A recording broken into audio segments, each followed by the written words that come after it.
மனுஷனுடைய குறிக்கோள், வாழ்க்கையினுடைய லட்சியம் என்ன அப்படின்னு சாஸ்திரம் கேட்குறது.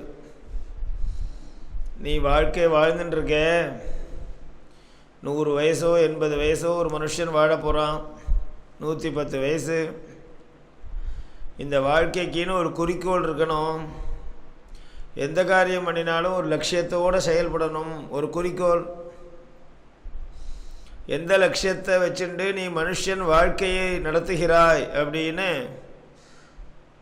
ஆலோசனை செஞ்சு பார்க்கணும்னு சாஸ்திரம் சொல்கிறது. ஒவ்வொரு மனுஷனும் அனலைஸ் பண்ணிக்கணும். நாம் எதுக்காக வாழறோம், நம்மளுடைய வாழ்க்கையினுடைய குறிக்கோள் என்ன, எதை அடையணும், போய் சேர வேண்டிய இடம் எது, நாம் அடைய வேண்டிய பொருள் எது, பிராப்தவியம் கிம், எங்கே போய் அடையணும்னு தெரியாமல் ஒரு பிரயாணத்தை ஆரம்பிக்கிறது இல்லை.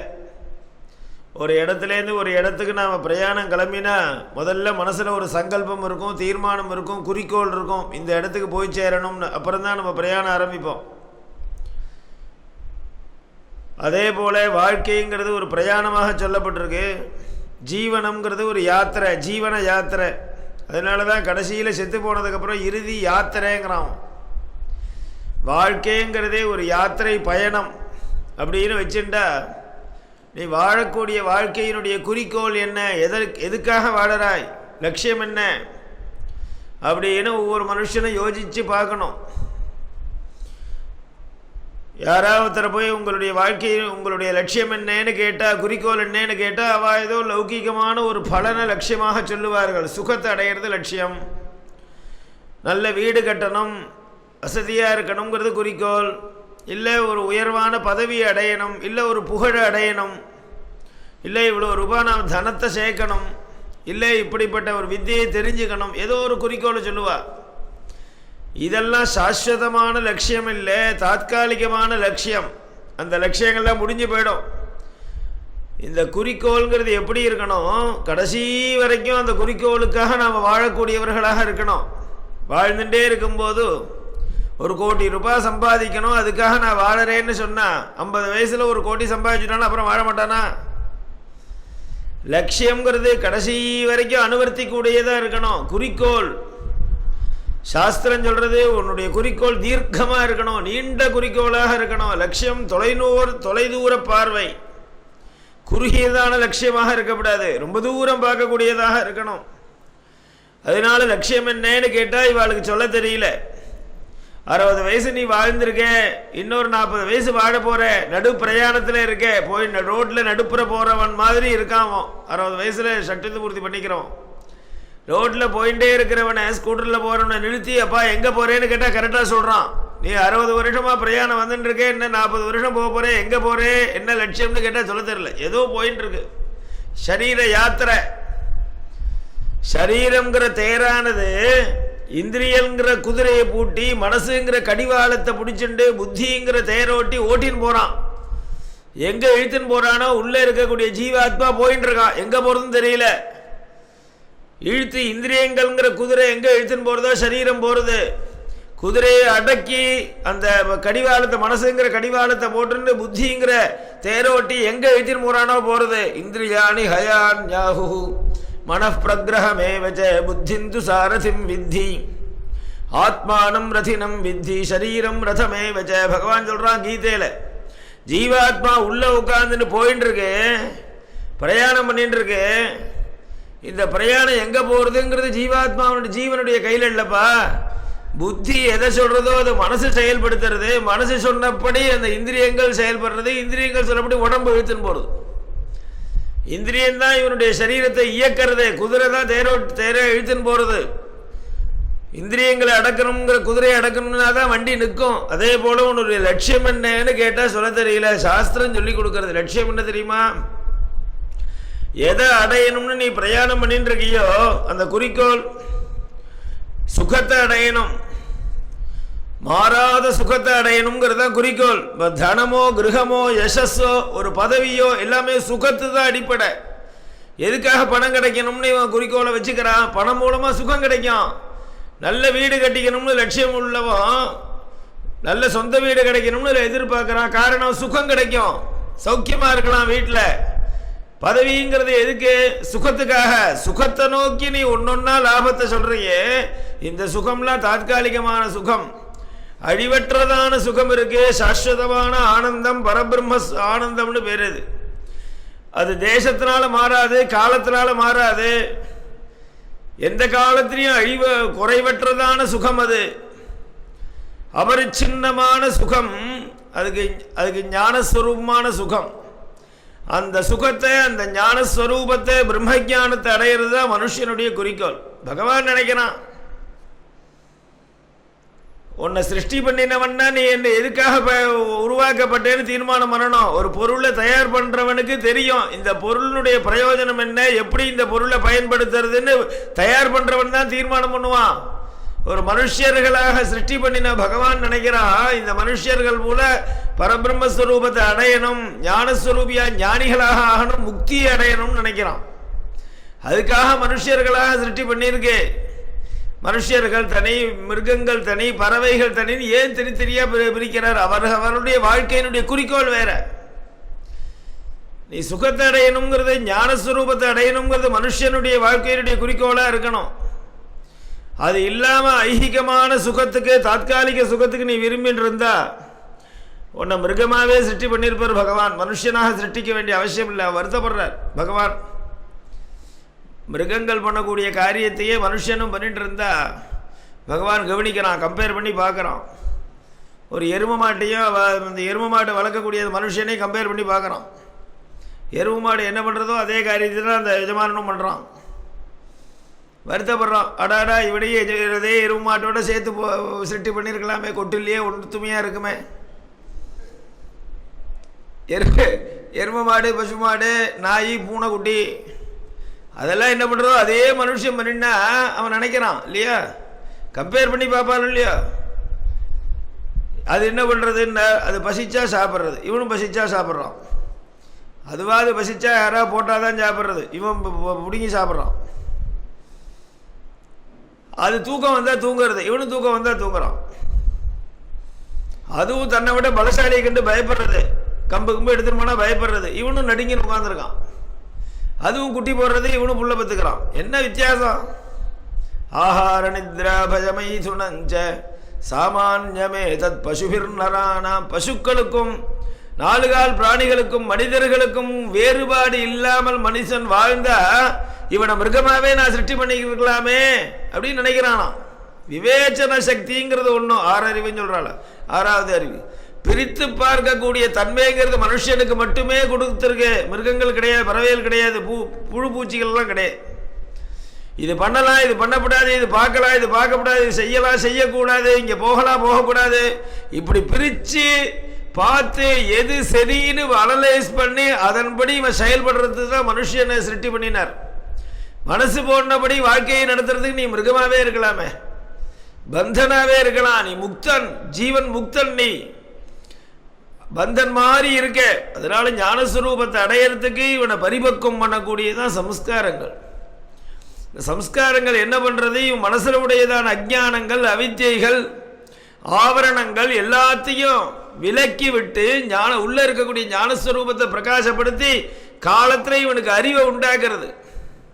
சொன்னா புரியணுமே, பரபிரம்மஸ்வரூபத்தை சொன்னா புரியணுமே, அதுக்காக தகுதிகளை ஏற்படுத்துறது.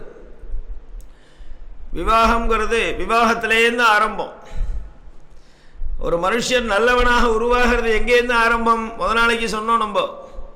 ஒரு மனுஷன் நல்லவனோ கெட்டவனோ அவன் எங்கே நல்லவனா கெட்டவனா மாறுறான், எங்கேருந்து அவன் உருவாகிறான்னு யோஜனை பண்ணிட்டே இருக்கும்போது கடைசியில் சாஸ்திரம் சொல்லிட்டு அவன் வயத்தில், அம்மா வயத்தில் கர்ப்பமாக இருக்கும்போதே நல்ல குணங்கள் கெட்ட குணங்களோட உருவாகிறான். அதுவும் இல்லை, அதுக்கும் முன்னாடியும் சாஸ்திரம் சொல்லிது இல்லையா, கர்ப்பாதானம்.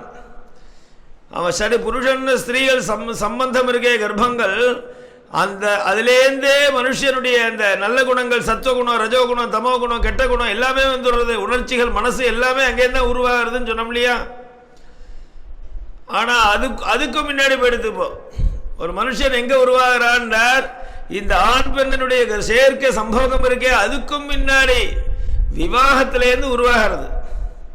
ரெண்டு பேரும் ஒன்றாக இணைகிறார்கள். எங்கேயோ பிறந்த ஆணு, எங்கேயோ பிறந்த பொண்ணும் 2 பேரும் வேற வேற வேற குடும்பம், வேற குலம், வேற கோத்திரம், வேற ரத்தங்கள், வேற சரீரங்கள், ரெண்டும் ஒன்னாகிறதுல எதுக்கு ஒன்னாகிறதுன்னா நல்ல குழந்தைகளை உருவாக்குவதற்காக திருமணம். நீ சுகத்தை அனுபவிக்கணுங்கிறது சாஸ்திரத்தினுடைய நோக்கம் இல்லை. தர்ம பிரஜா சம்பத்தியர்த்தம் சங்கல்பம் தான். கல்யாணத்தில் மாப்பிள்ளை பையன் அதான் சங்கல்பிக்கிறான், தர்ம பிரஜா சம்பத்தியர்த்தம். நான் எதுக்காக கல்யாணம் பண்ணிக்க தெரியுமா? தார்மீகமான மக்களை உருவாக்க, குழந்தைகளை உருவாக்குவதற்காக. ஆண் பெண் சேர்ந்தாலும் ஒரு குழந்தைகள் உருவாகும், நல்லவர்களாக உருவாகணும்னா முறையாக அவர் 2 பேரும் ஒன்றா சேரணும். அதனால இந்த விவாக சம்ஸ்காரம் முக்கியமாக இருக்குது. ஒவ்வொருத்தனுடைய வாழ்க்கையிலையும் மறக்க முடியாத சம்ஸ்காரமாக இருக்குது. உங்களுக்கு கர்ப்பாதாரம் நடந்ததா, பும்சவனம் நடந்ததா, சீமந்தம் நடந்ததா தெரியாது. ஜாதகர்மா ஆச்சோ உங்களுக்கே தெரியாது. நாமகரணம் ஆச்சா ஞாபகம் இல்லை. சவுளம் பண்ணாலா ஞாபகம் இல்லை. பூனை போட்டாலா போட்டிருக்கலாம். எப்படி நடந்தே எனக்கு ஞாபகம் இல்லை, ஆனால் போட்டிருக்கான்னு தெரியுது. சரி, உங்கள் வாழ்க்கையில் மறக்க முடியாத சம்ஸ்காரம் எதுன்னு? கல்யாணம் ஆச்சு. சம்ஸ்காரங்கள்லேயே நன்று என்றும் மறக்க முடியாததான ஒரு சம்ஸ்காரம் விவாகம். திருமணம் நடந்த நாளை மறக்க முடியுமா இவாளுக்கு? ஒருத்தர் கேட்டார், கல்யாணத்தும் போது முகூர்த்த சமயத்தில் தாலி கட்டுறாளே, அப்போ கெட்டி மூலம் கொட்டுறாளே, அவள் வாத்தியக்காரன் என்ன வாசிக்கிறா தெரியுமான்னு. யார் அதை கண்டா? டொக்கு டொக்குன்னு அடிக்கிறாமோ? இல்லை, நீங்கள் கவனித்து பாருங்க, அவன் ஒரு இது வாசிக்கிறான். என்ன வாசிக்கிறான்? மாட்டி நுட்டை மாட்டி நுட்டை மாட்டி நுட்டை மாட்டி. அவர் சொன்னதுலேருந்து நான் கல்யாணம் முகூர்த்தத்துமோ அவனை கவனித்து பார்க்குறேன், எனக்கு இன்னும் பிரம அதே மாதிரியே இருக்கு. மாட்டி நுட்டை மாட்டி நுட்டை. கல்யாணம் ஆன நாளை யாராவது மறக்க முடியுமா? முக்கியமான சம்ஸ்காரம் இல்லையா அது? அதனால தான் ஒவ்வொரு அவதாரத்திலையும் கல்யாணத்தை முக்கியமாக காமிச்சுட்டே இருக்கா. பாக்கி சம்ஸ்காரங்களை அப்படியே சூட்சமாக சொன்னால் கூட அதை முக்கியப்படுத்தி பிரதானப்படுத்தி காமிக்கக்கூடியது திருமணங்கள். எல்லா சுவாமியும் அவள் விவாகம் பண்ணிட்டான்னு எல்லாத்தையும் இருக்குது. சீதை ராமர் கல்யாணம் பண்ணிட்டார், ருக்மிணியை கிருஷ்ணர் கல்யாணம் பண்ணிட்டார், பார்வதி பரமேஸ்வரர் கல்யாணம் பண்ணிட்டார். இப்படி தம்பதிகளாக திருமண நிகழ்ச்சிகளை நிறைய ஃபோக்கஸ் பண்ணுறதுனுடைய காரணமே இந்த சம்ஸ்காரங்களுக்குள்ளேயே முக்கியமான சம்ஸ்காரமாக இது இருக்குது. இந்த சம்ஸ்காரங்கள் எல்லாராலும் அனுஷ்டிக்கப்பட்டது, பகவானாலேயே இது செஞ்சு கொள்ளப்பட்டது. பகவானே இந்த சம்ஸ்காரப்படி தான் விவாகம் பண்ணிட்டார் அப்படின்னு சொல்றதை காமிக்கிறதுக்கான முக்கியமான சம்ஸ்காரமாக இருக்கு. விவாகம் பண்ணிக்காமல் இருக்கக்கூடாது. திருமணம் பண்ணிக்க மாட்டேன்னு சொல்றது சாஸ்திரப்படி ஏற்றுக்கக்கூடியதான விஷயம் இல்லை. திருமணம் பண்ணிட்டாதான் நிறைய தர்ம காரியங்கள் அனுஷ்டானம் பண்ணால் தர்ம பிரஜா சம்பத்தியர்த்தம். பிரம்மாவே முதல்ல உலகத்தை சிருஷ்டி பண்ணினார். ஆத்மன ஆகாச சம்பூதா, ஆகாசத்தை சிருஷ்டி பண்ணார். ஆகாசத்திலே காற்று சிருஷ்டி பண்ணினார். காற்றுக்கு அப்புறம் அக்னியை சிருஷ்டி பண்ணினார். அக்னியிலேருந்து ஜலத்தை சிருஷ்டி பண்ணினார். ஜலத்திலேருந்து பூமியை சிருஷ்டி பண்ணினார். பூமியிலேருந்து உணவு பண்டங்கள் தானியங்கள்லாம் சிருஷ்டி பண்ணினார். அதுக்கப்புறம் ஜீவன்கள் உயிர்களை சிருஷ்டி பண்ணும்போது முதல்ல மனுஷனை சிருஷ்டி பண்ணும்போது ஒரு 4 புருஷனை சிருஷ்டி பண்ணினார். ஆண்மகனாக 4 பேரை சிருஷ்டி பண்ணினார். ஒருத்தரை சிருஷ்டி பண்ணினார், மறுபடியும் 2 பேர், இப்படி 4 பேர் சிருஷ்டி பண்ணினான். பண்ணா பேசாமல் இருக்கு. லோகம் வளர்ச்சி அடைய வேண்டாமா? 4 40 ஆகணும், 40 400 ஆகணும், 400 40 கடைசியில் 125 கோடி தமிழ்நாட்டு ஜனங்கள். விஸ்தாரிக்க வேண்டாமா? வளரவே இல்லை. அப்பதான் அவருக்கு பிரம்மாவுக்கு புத்தியில் தட்டிது. முதல்ல ஒருத்தரை சிருஷ்டி பண்ணினோம், அடுத்தது சிருஷ்டி பண்ணோம், 3 ஆச்சு 4 ஆச்சு, லோகம் விருத்தியாக மாட்டேங்கிறதேன்றார். அப்புறம் பகவான் நாராயணன் சொன்னார் அவரை, அப்பா உலகம் நன்னா வளர்ச்சி அடையணும்னா ஒரு பெண்ணு ஒரு ஆணு தம்பதிகளாக சிருஷ்டி பண்ணணும்பா. நீ வெறும்னா ஆணை ஒண்ணி சிருஷ்டி பண்ணினா அப்புறம்தான் மரீச்சி கஷ்யபருங்க தம்பதிகளை சிருஷ்டி பண்ணினார்னு தம்பதிகளை ஆதி சிருஷ்டி, ஒரு தம்பதிகளை சிருஷ்டி பண்ணினார் கணவன் மனைவி. அப்புறம் அதுலேருந்து பிரதைகள் உண்டாச்சுன்னு லோகம் விரிவாச்சு. அதனால நல்ல பிரஜைகள் உருவாகணும்னு சொன்னால் விவாகம் பண்ணிக்கணும். முறையாக விவாகம் பண்ணிட்டா தான் பண்ணிக்க முடியும். நேற்றுக்கே சொன்ன மாதிரி விவாகம்ங்கிறது தர்மத்தை அடிப்படையாக கொண்டது. 8 விதமான விவாகங்கள் சொல்லப்பட்டிருக்கு. பிராம விவாகம், தெய்வ விவாகம், ஆருஷ விவாகம், பிராஜாபத்த விவாகம், காந்தர்வ விவாகம், ஆசுர விவாகம், பைசாச்ச விவாகம். 8 வழிமுறைகளை எல்லாம் நாம் திருமணம் பண்ணிக்கலாம். ஒரு பெண்ணை ஒரு ஆண் திருமணம் பண்ணிக்கிறதுக்கு 8 விதமான வழிமுறைகள் சொல்லப்பட்டிருக்கு. அப்போ எப்படி வேணாலும் பண்ணிக்கலாமான்னார்.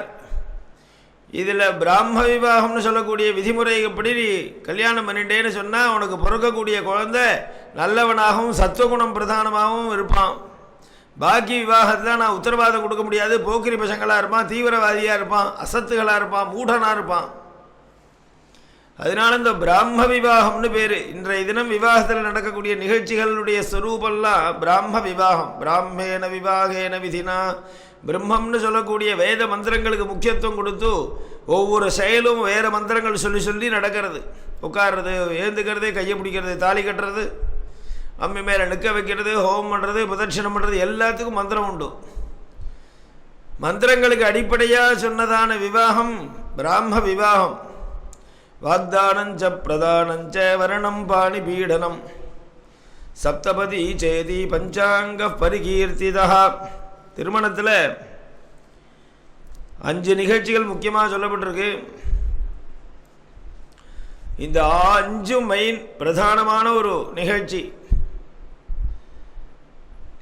விவாகத்தில் கல்யாண மண்டபத்தில் கல்யாணம் நடக்கிறதே நமக்கு தெரியும். ஆனால் கல்யாணம் எங்கே நடத்தணும்னார், பொண்ணை பெற்றவன் தன்னுடைய இல்லத்திலே திருமணத்தை நடத்தணும். மாப்பிள்ளையை அழைக்கிறான்.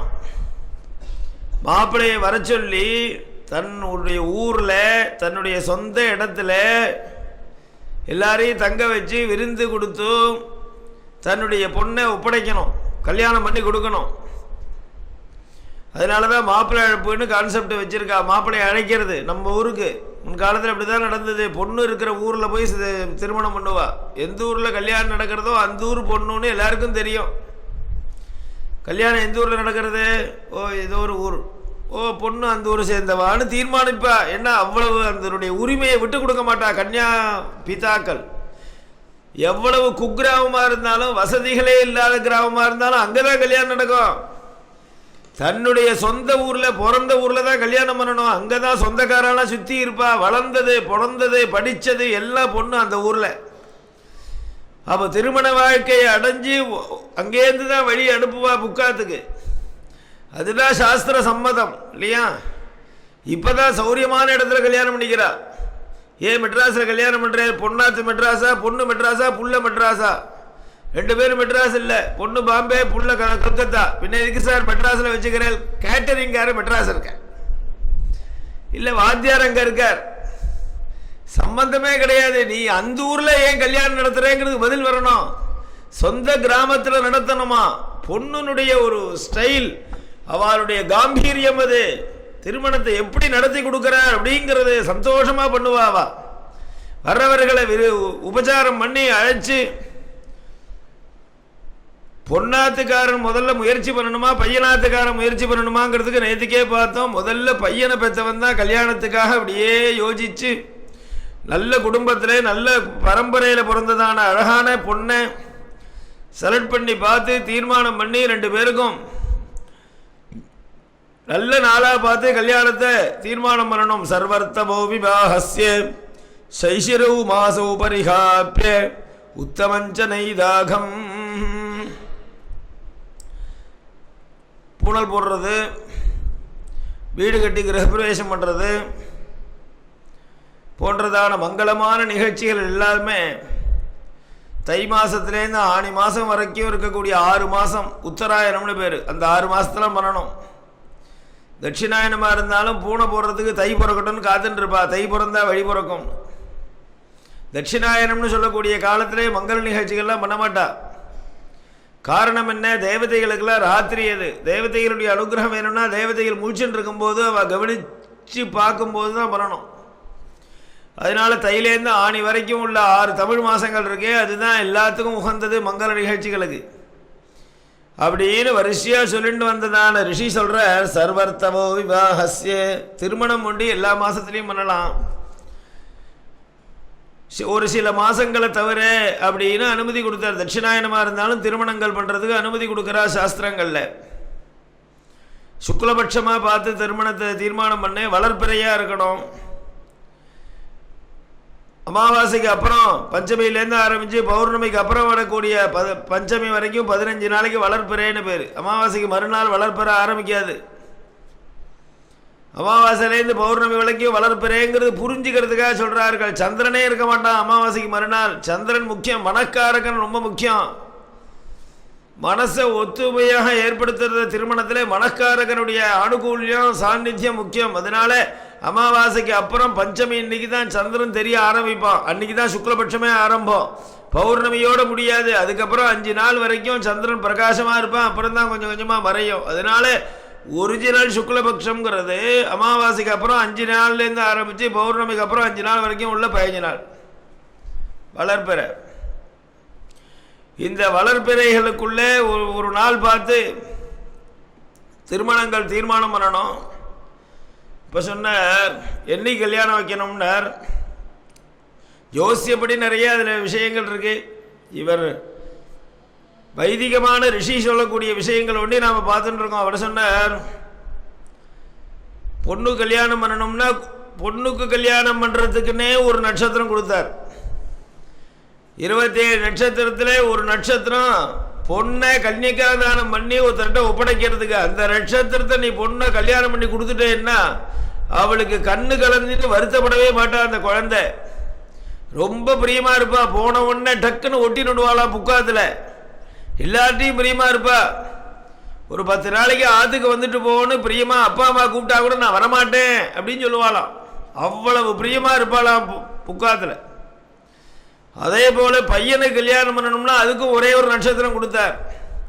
இந்த நட்சத்திரத்தன்னைக்கு நீ பையனுக்கு கல்யாணம் பண்ணி கொடுத்தேன்னா இந்த மாப்பிள்ளை அந்த அதில் பையன் மாதிரி பரிபாலிக்கப்படுவான். ரொம்ப ஒரு யசஸ் கிடைக்கும். அந்த பொண்ணும் சந்தோஷமாக இருப்பா. யாங் காமஜே ததுஹிதரம் பிரஜா ஸ்யாதிதி தாம் நிஷ்டியாஜாம் தத்யாத் பிரியைவ பவதி நைவது புனராகச்சதி நைவ புனராகச்சதி. ஒரு காலம் கண்ணை கசக்கிண்டு புக்காத்திலேருந்து பிறந்தாதுக்கு திரும்பியே வரமாட்டா. சந்தோஷமா இருப்பா.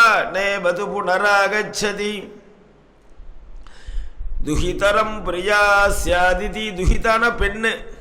நம்ம பெண்ணு ரொம்ப பிரியத்தோடு அந்த குடும்பத்தை நடத்தப்படணும்னு எவன் ஒருவன் நினைக்கிறானோ தாம் நிஷ்டியாஜாம் தத்யாத். அந்த பெண்ணை நிஷ்டியா என்று சொல்லக்கூடிய நட்சத்திரத்தன்னைக்கு தத்யாத் கன்னிகாதானம் பண்ணி கொடு. நிஷ்டியா அப்படிங்கிறது சுவாதி நட்சத்திரத்துக்கு பேரு. நிஷ்டியா சப்த ஸ்வாதௌ. சுவாதி நட்சத்திரத்தினே கல்யாணம் பண்ணி கொடுத்தா பொண்ணு ரொம்ப லோகோத்தரமா இருப்பா. அந்த நட்சத்திரத்தினுடைய பாக்கியம். அதனாலதான் சுவாதி நட்சத்திரத்தையும் மண்டபமே கிடைக்காது, ஃபுல்லா இருக்கும். நிறைய அதை பத்தி தெரிஞ்சின்றதுனால சுவாதிக்கு முக்கியத்துவம் கொடுப்பா. பையன் பத்தவன் என்ன நட்சத்திரம் செலக்ட் பண்ணணும்னா இன்பகாபி பிரசிருஜந்தே தேவரா பிரதிநந்திதாக. இன்பகா சப்தோ மிருகசிரசி. 27 நட்சத்திரத்தில் மிருகசீரிஷம்னு ஒரு நட்சத்திரம். இந்த மிருகசீரிஷ நட்சத்திரத்தின்னைக்கு பையனை கல்யாணம் செலக்ட் பண்ணணும். பையனாத்துக்காரால் நாள் பார்க்கணுமா பொண்ணாத்துக்காரால் நாள் பார்க்கணுமா? நாள் யார் பார்க்கறது கல்யாணத்துக்கு? இதுவும் ராமாயணம் சொல்கிறது. ராமாயணத்துலேருந்து சீதா கல்யாணத்தில் இந்த விஷயம் பேசப்படுறது. ராமருக்கு சீதையை கல்யாணம் பண்ணி கொடுக்குன்னு தீர்மானம் ஆகிடுது. வில்ல முறிச்சார் ராமர். சீதையை கல்யாணம் பண்ணி கொடுத்தது சந்தோஷமாக ஜனகர் தீர்மானம் பண்ணிட்டார். தசரதையும் வர வச்சுட்டார். எப்போ கல்யாணத்தை வச்சுக்கிறதுன்னு ஒருத்தர் டிஸ்கஷன். யார் முடிவு எடுக்கிறது? புள்ளையாத்துக்கார ஒரு நாள் சொன்னால் பொண்ணாத்துக்காரன் எங்களுக்கு ஒழியலைங்கிறா. யார் நாள் பார்க்கறதுன்னு? இவாத்து வாத்தியார் நாள் பார்க்கணுமா அவாத்து வாத்தியார் நாள் பார்க்கணுமா? 2 பேருக்கும் பொருத்தமாக நாள் பார்க்கணும்னா மறுபடியும் ஒரு கெட்டு கதர் வைக்க வேண்டியதுதான். அது ஒரு செலவு. நாள் பார்க்கறதுக்கும் ஒரு கூட்டமா? தசரதர்கிட்ட வந்து கேட்குறார் ஜனகர், தசரதா ரொம்ப சந்தோஷம், ராமருக்கு பொண்ணை கொடுக்கணும்னு தீர்மானம் பண்ணியிருக்கேன். கல்யாணம் எப்போ பண்ணலாம்? நீங்கள் தான் சமயத்தை சொல்லணும். இந்த மாதமா அடுத்த மாதமா எந்த நட்சத்திரம் பண்ணலாம்? நீங்கள் உங்கள் இதை சொல்லுங்க. அதுக்கு தசரதர் சொன்னார், பிரதிகிரகோ தாத்ருவசா. ஜனகா, நீ கேட்கறதே விலட்சணமாக இருக்கேடா, தர்மசாஸ்திரத்துக்கு விரோதமாக இருக்கே நீ பேசுறது. என்ன கேட்டுவிட்டேன் உங்களை? நீங்கள் நாள் பார்க்கணுமா நான் நாள் பார்க்கணுமா தானே கேட்டேன்னார். தர்மசாஸ்திரப்படி உனக்கு தெரியாதா? நீ என்ன பண்ண போகிற? கன்னிக்கையே தானம் பண்ணி கொடுக்க போகிற. நான் இங்கே ராமன் தானம் வாங்கிக்க போகிறான். ஒரு பொருளே ஒருத்தன் தானம் கொடுக்குறான், அந்த பொருளை இன்னொருத்தன் வாங்குறான்னா எப்போ தானம் கொடுத்து வாங்கிறதுங்கிறது யார் தீர்மானம் பண்ணணும்?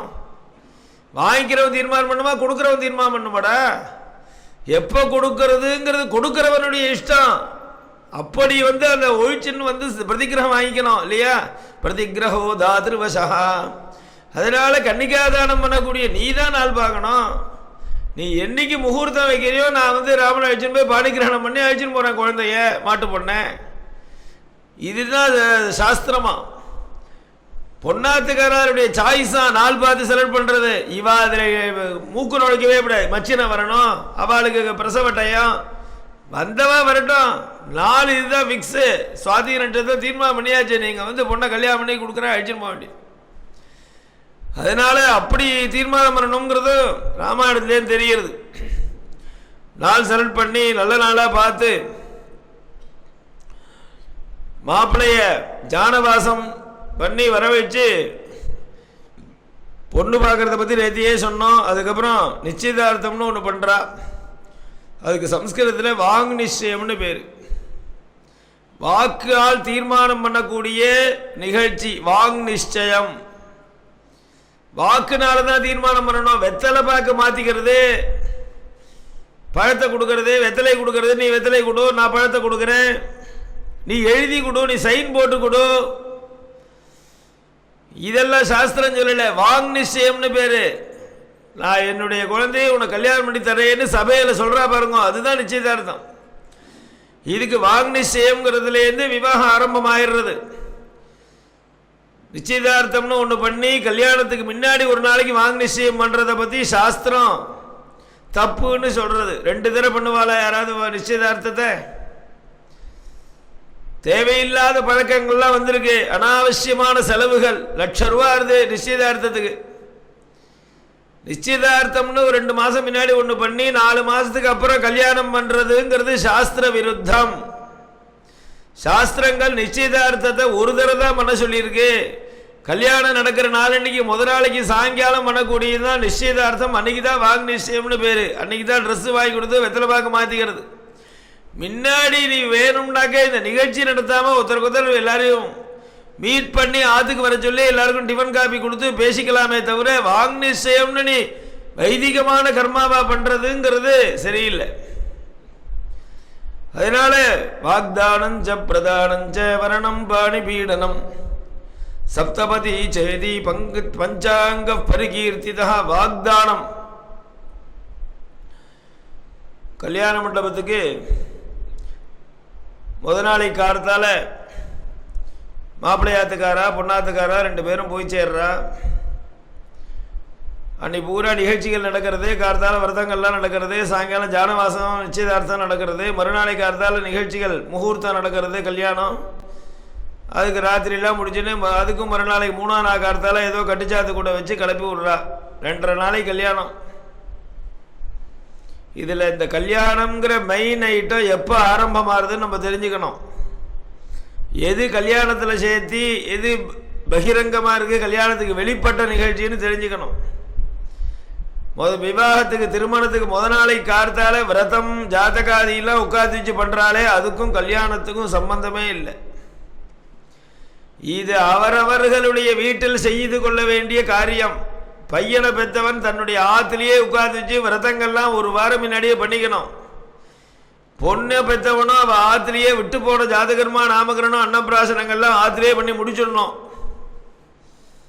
சாயங்காலம் இந்த ஜானவாசம்னு வாங் நிச்சயம் பண்ணுறாள் நிச்சயதார்த்தம். அதுலேருந்து தான் திருமணங்கள் ஆரம்பம். வாக்தானஞ்ச பிரதானஞ்ச வரணம் பாணி பீடனம். அதுலேருந்து ஆரம்பித்து மறுநாளைக்கு மத்தியானத்தோடு சரி 2 வேளை தான் கல்யாணம். கல்யாண மண்டபத்திலேயே இல்லை பொன்னாத்திலேயோ நடக்கிறது முக்கியமான ஐட்டம். முதல் நாளைக்கு சாயங்காலம் வாங் நிச்சயம் நிச்சயதார்த்தத்திலே ஆரம்பிக்கக்கூடிய நிகழ்ச்சி, மறுநாளைக்கு திருமணங்கள் முடிஞ்சு மத்தியானம் கிளம்புற வரைக்கும் முடிஞ்சு போயிடும். மறுநாளைக்கு சாயங்காலம் நிச்சயதார்த்தம் ஆயிடுத்து. அதுக்கப்புறம் ராத்திரி பூரா அங்கேயே தங்கிட்டு மறுநாளை கார்த்தால விவாகம் ஆரம்பம்.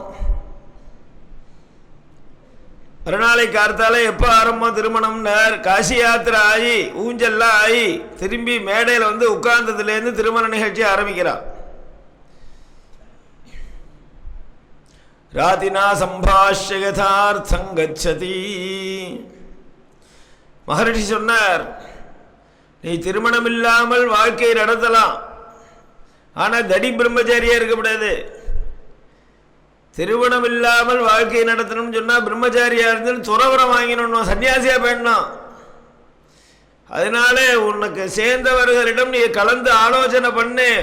உன்னோட சேர்ந்ததான ஃப்ரெண்ட்ஸு சர்க்கிள் இருக்கே, நண்பர்கள் சகாக்கள், அவர்கள்ட்டெல்லாம் சேர்ந்து கலந்துக்கணுமா. இந்த பையன் படிப்பு முடிஞ்சதுக்கப்புறம் கல்யாணம் பண்ணுறதுக்கு முன்னாடி இந்த மாப்பிள்ளை பையனானவன் தன்னை சேர்ந்ததான இந்த கூட படித்த மாணவர்கள் எல்லாம் சேர்ந்து கலந்து பேசுங்கிற.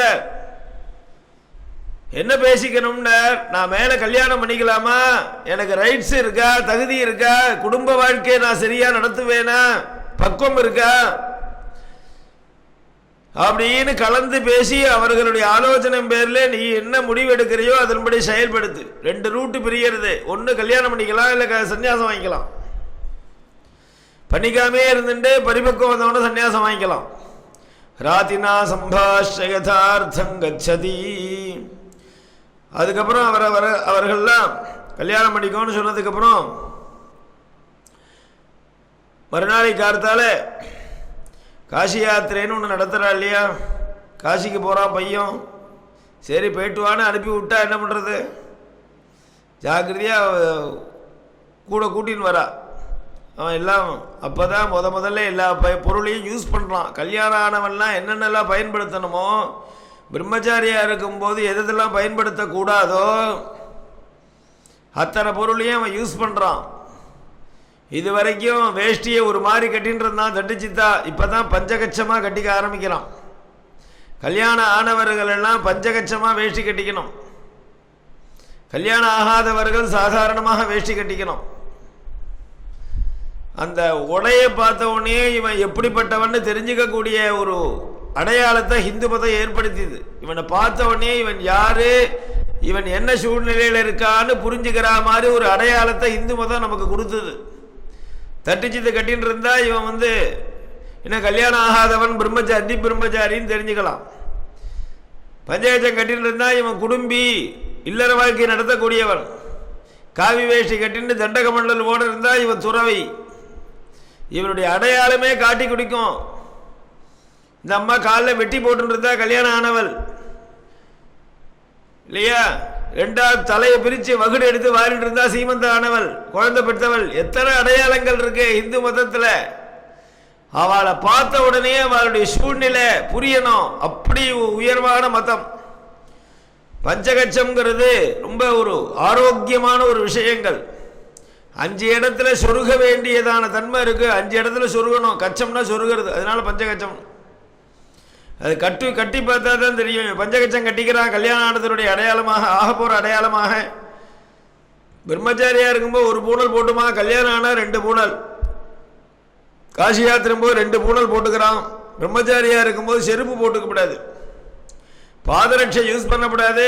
இப்போதான் செருப்பு போட்டுக்கணும், அதனால செருப்பு போட்டுன்னு கிளம்புறான். கொடை பிடிச்சிக்கப்படாது, தடிக்கம்பெல்லாம் பிடிச்சிக்கப்படாது, வாசனை திரவியெல்லாம் பூசிக்கப்படாது. நிறையா சென்ட்டை போட்டுட்டு கிளம்புறான்.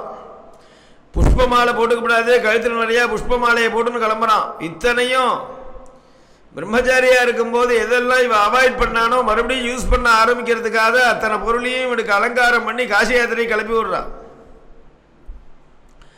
காசிக்கு போறேன்னு சொல்லி கிளம்புறவனே மறுபடியும் இழுத்துன்னு வந்து கல்யாணம் பண்ணிக்கோன்னு சொல்லி கையில் ஒப்படைக்கிறா. மாலை மாத்திரா. ரொம்ப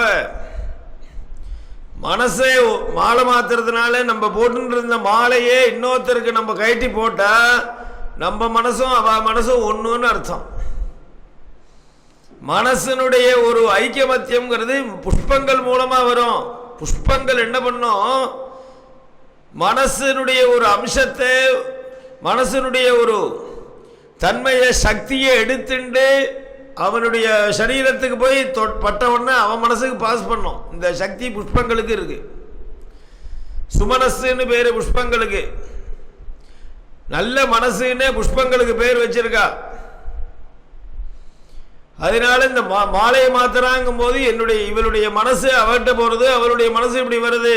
மம ஹிருதஜே ஹிருதஜந்தே அஸ்து மம சித்தே சித்தமஸ்து தே மம வாசமேக மனாஸ்ருணு சாக்கிரவாகம் சன்னஹனம் ஜன்னதீப்ய உதாகிருதம். மாலை மாத்துறதுக்கே மந்திரம் சொல்லி மாலை மாத்துன்னார் போதாயன மகரிஷி. மந்திரத்தை சொல்லி மாலை மாத்து. என்ன மந்திரம்னார்? மம ஹிருதஜே ஹிருதஜந்தே அஸ்து. ஏ பொண்ணே, என்னுடைய ஹிருதயமும் உன்னுடைய ஹிருதயமும் ஒன்னா இருக்கட்டும். மம சித்தே சித்தமஸ்து தே, என்னுடைய புத்தியும் உன்னுடைய எண்ணங்களும் ஒரே மாதிரி இருக்கட்டும். மம வாசமேக மனாஸ்ருணு, என்னுடைய வார்த்தையை கவனத்தோடு கேட்டு குடும்ப வாழ்க்கையை நடத்து.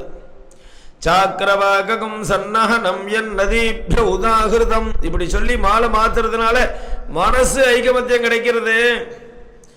அதுக்கப்புறம் ஊஞ்சல்ல உட்காந்துச்சு திருஷ்டி சித்தி போடுறா. இதெல்லாம் வைதிகமான கர்மா இல்லை, சம்பிரதாயப்படி பரம்பரைப்படி குடும்ப வழக்கப்படி வந்ததான ஒரு ஆச்சார அனுஷ்டானங்கள். இதெல்லாம் விடப்படாது, தொடர்ந்து பண்ணணும். அதுக்கப்புறம் கல்யாணம் எப்போ ஆரம்பிக்கிறதுங்கிற ஒரு குரூப்பை ஃபார்ம் பண்ணுமா. நம்பர் ஆஃப் பீப்புளை செலக்ட் பண்ணி முதல்ல அவர்கள்ட்ட தெரிவிக்கணும். எங்காத்துல பையன் இருக்கான், இந்த பையனுக்கு எங்கேயாவது நல்ல பொண்ணு இருந்தா தேடி எடுத்துன்னு வாங்கோ அப்படின்னு இவர்களுக்கு வேண்டியவர்களாக ஒரு குழு தயார் பண்ணி ஃபார்ம் பண்ணி அவர்கள்ட்ட பொறுப்பை ஒப்படைச்சு அவர்கள் செலக்ட் பண்ணின்னு வரணும். ஒரு பொண்ணை தேடின்னு வந்து இவாள்கிட்ட சொல்லணும். இதுதான் சாஸ்திரம் சொல்ற வழிமுறை. நம்மளே தேடின்னு போற சொல்லி சாஸ்திரம் சொல்லல. நீ அதனாலதான் சோபாத்தியாய சபாந்தவா வசிஷ்டரோட கூட ஆலோசனை பண்ணினா தசரதன்னு வருது. நடுநிலைமையாக இருக்கிறவர்களை கூப்பிட்டு சதுரோ வரான் பிராமணான் விருத்வா, நாளுக்கு குறைச்சல் இல்லாமல் மனுஷர்களை நியமிக்க வேண்டும். என்ன நியமனம்னார்? எங்காத்து பையனுக்கு நல்ல குடும்பத்திலேருந்து பொண்ணை செலக்ட் பண்ணிட்டு வா. இதுக்கு சம்ஸ்கிருதத்தில் வரப்பிரேஷனம்னு பேர். இப்படி நடுப்புற மீடியஸ்தர்களாக இருந்துட்டு அவர்கள் தான் சேர்த்து வைக்கக்கூடிய கல்யாணம் தான் உத்தமமாக இருக்கும். இப்போ இந்த மீடியஸ்தர்களாக இருக்கிறவர்களே வேதங்கள் கத்துண்ட அத்தியன சம்பன்னர்கள் இருந்தால், கைராசியானவர்கள் இருந்தால் சிரேஷ்டம். தசரதரே ராமர் அழிச்சுட்டு ஊர் ஊராக போனாரா கல்யாணம் பண்ணிக்கணும்னு? என் பையனுக்கு பொண்ணு இருக்கான்னு தேடின்னு போனாரா? விஸ்வாமித்திரங்கிற ஒரு மீடியேட்டர் வந்து 2 பேரையும் சேர்த்து வச்சார். கிருஷ்ணரே போனாரா ருக்மிணியை தேடிண்டு? உஞ்சவிருத்தி பிராமணன் நடுப்புற வந்து 2 பேரையும் சேர்த்து வைக்கிறார். யாரோ ஒருத்தர் நடுப்புற இருக்கணும். அதுதான் சத்தியம், அதுதான் சொல்றது. சதுரோவரான் பிராமணான் பிரேஷஜேத் பிரசுக்மந்தாதியசானஸ்ய சக்ஷணி வரேபிர் வராகும் அபிஷு பிரசீதத. அவளுக்கு ஒரு 4 பேரை கூப்பிட்டு அவளுக்கு வெத்தலைப்பாக்கு தாம்பூலங்கள்லாம் கொடுத்து மஹ்யங்கன்யாம் விரணீத்வம், எனக்கு நல்ல கன்னிக்கையா நீங்கள் தேடின்னு பார்த்துன்னு வாங்குவோன்னு சொல்ல, அவள் அப்படியே இந்த கன்னிக்கையோ அந்த குடும்பத்தில் போய் பார்த்து, இந்த கோத்திரத்தில் பிறந்ததானே இந்த பெயருடையதான ஒரு பையன் இருக்கான், பவதீயாம் கன்யாம் தர்ம பிரஜார்த்தம் விரணீமஹே, உங்களுடைய கன்னிகையே தர்ம பிரஜையை உண்டு பண்ணுறதுக்காக நாங்கள் வரிக்கிறோம், உனக்கு சம்மதமான கேட்க பொண்ணை பெற்ற அப்பா தாஸ்யாமி தாஸ்யாமி தரேன் தரேன்னு சொல்ல, அதுக்கப்புறம்தான் இவர்கள் திரும்பி வந்து பையன்கிட்ட சொல்ல பையன் கல்யாணம் பண்ணிக்கிறதுக்கான முயற்சியை ஆரம்பிக்கிறோம். கல்யாணத்துக்கு பொண்ணு தீர்மானம் ஆனதுக்கு அப்புறம் தானே கல்யாணம் பண்ணிக்கிறக்கூடிய நிகழ்ச்சியே ஆரம்பமாகும். இத்தனை ப்ராசஸும் இன்னைக்கு நடக்கக்கூடிய கல்யாணத்தையும் நடக்கிறது நம்ம தெரிஞ்சுக்கல. காசி யாத்திராயி மேடைக்கு வந்த உடனே உட்கார்ந்த இடத்துலயே இதெல்லாம் பண்ணிவிடுறா. டக்கு டக்கு டக்குன்னு 4 பேருக்கு தாம்பூலம் கொடுப்பா, 4 பிராமணால பார்த்து மந்திரம் சொல்லுவா, பக்கத்திலேயே பொண்ணை பெற்ற அப்பா உட்காந்துருப்பான், அவன்கிட்ட கேட்பான், இந்த குடும்பத்தில் உள்ள பையனுக்கு உன் பொண்ணை கொடுக்க சம்மதமான உட்கார்ந்த இடத்துலயே சம்மதம்ங்கிறான். எல்லாத்தையும் ஏற்கனவே தீர்மானம் பண்ணி வச்சுட்டு அப்படியே பண்ணிடுவா சாஸ்திரத்தை.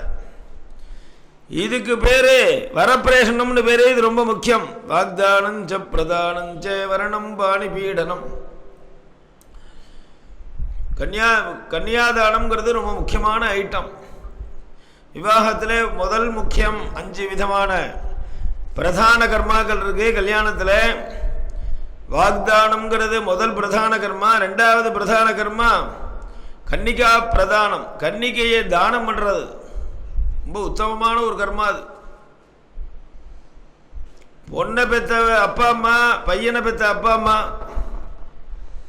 2 பேர், 2 சம்பந்திகளுக்குள்ள யார் ஏற்றம் யார் இறக்கம் 2 பேரையும் சமபலமா நம்ம வச்சு பார்த்தா யார் உயர்வு யார் இவரை விட கொஞ்சம் தாழ்வானவர் அப்படின்னு எப்படி கண்டுபிடிக்கிறது? சாஸ்திரம் ஒரே பார்வையில் பார்த்தது.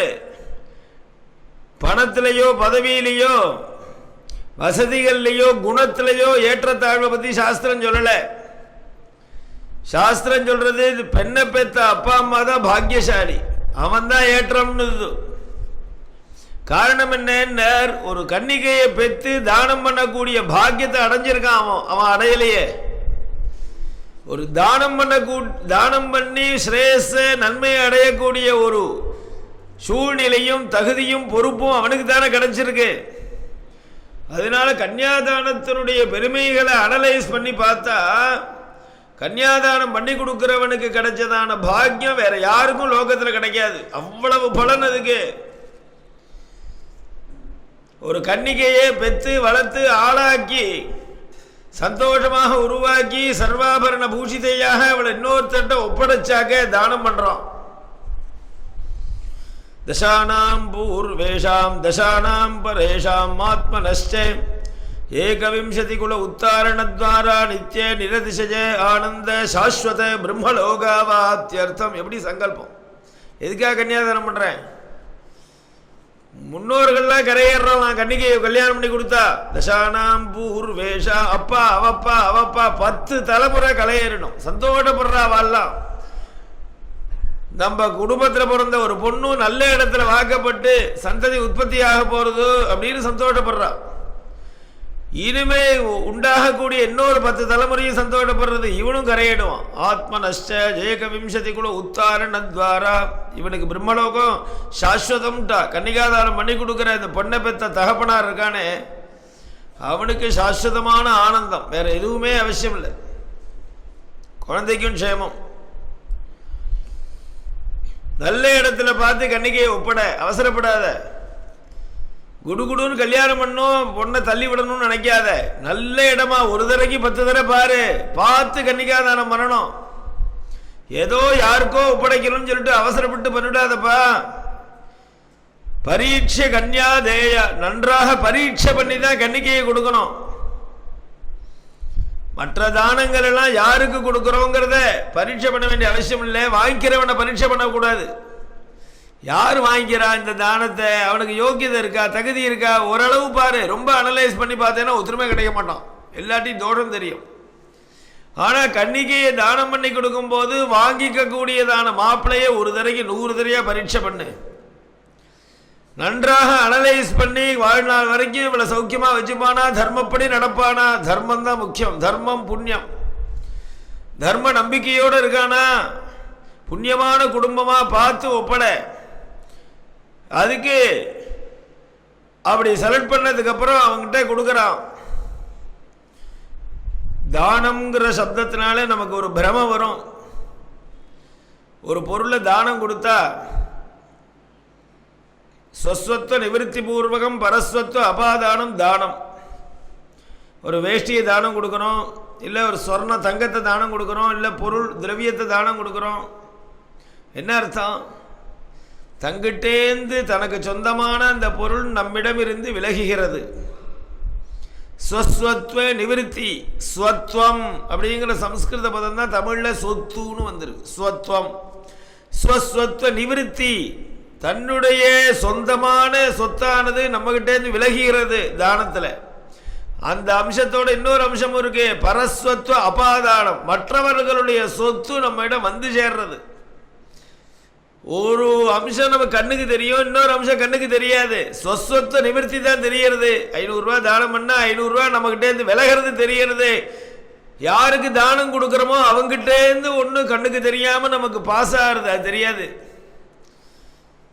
பரஸ்வத்துவ அபாதானம் என்ன பாஸ் ஆகுறதுன்னா அவங்ககிட்ட இருக்கக்கூடிய புண்ணியம், தர்மம், காயத்ரி எல்லாமே நம்மகிட்ட வரும். ஒருத்தருக்கு தானம் பண்ணினா அவங்ககிட்ட உள்ள புண்ணியம் வரும். நல்ல புண்ணியசாலியாக பார்த்து கொடுத்துட்டா வாங்குறவன்ட்ட குறையும். அவன் தானம் வாங்க வாங்க அவங்ககிட்ட உள்ள புண்ணியங்கள்லாம் போயிட்டே இருக்கும். அஸ்தௌதக்தௌ பிரதிகிரகாத்து, கையை பாருன்னுது. கையை பாரு, கை பூரா கருத்து கிடக்குமா, தானம் வாங்கி வாங்கி கண்ணங்கரேன்னு ஆயிடும். பரான்னேன முகம் தக்தம், கண்ட இடத்துல சாப்பிட்றவனுடைய முகத்தை பாரு, கழுத்து வரைக்கும் செக்கச்சவேன்னு இருப்பா, கழுத்துக்கு மேலே காக்கா மாதிரி கண்ணங்கரேன்னு இருக்கும் மூஞ்சி வண்டி. இவன் உடம்பு பூரா கருப்பா இருந்தா பிரச்சனை இல்லை, கை ஒண்டி கருப்பா இருக்கு. இவன் உக்ர பிரதிகிரகம் வாங்கி வாங்கி கையே தக்தமா எடுத்துடா, எரிஞ்சு போயிடுத்துறாங்கிறார். ஹஸ்தவு தக்தவு பிரதிகிரகாது இல்லையா? அதனால இவன் யார் பிரதிகிரகம் தானம் கொடுத்தா வாங்க வாங்க இவங்கிட்ட உள்ள புண்ணியமும் தர்மமும் சக்தியும் குறைஞ்சுட்டே இருக்கு. எங்க போறது? யார் கொடுக்குறானோ அவன்கிட்ட போறது. ஸ்வஸ்வத்துவ நிவர்த்தி, பரஸ்வத்துவ அபாதானம், எல்லா தானத்திலையும் அப்படித்தான். அதனால கொடுக்குறவன் தானம் கொடுக்குறவன் வசதியா, வாங்கிக்கிறவன் வசதியான கொடுக்குறவன் தான்டா வசதி. நீ மேலோட்டமா உங்ககிட்ட 500 ரூபா செலவாருது, 1000 ரூபா செலவாருது அப்படின்னு உன் சொத்து போறதுன்னு தெரியறதே தவிர அவங்கிட்ட சாஸ்வதமான சொத்து உனக்கு வந்து சேர்றது, புண்ணியம் ஏறிண்டே இருக்கு. கன்னியாதானத்தில் ஒண்டி இந்த 2 அம்சத்தில் ஒரு அம்சம் கிடையாது. ஸ்வஸ்வத்துவ நிவர்த்திங்கிற அம்சம் கிடையாது. பரஸ்வத்துவ அபாதானம் உண்டு. தனக்கு சொந்தமான பொருள் தன்னிடமிருந்து விலகுகிறது அப்படிங்கிற அம்சம் கிடையாது. நீ கன்னிகையை தானம் பண்ணினாலும் உன் பொண்ணு தாண்டாவா. மற்ற பொருளை தானம் பண்ணினா உனக்கு அதுக்கு சம்பந்தம் இல்லை.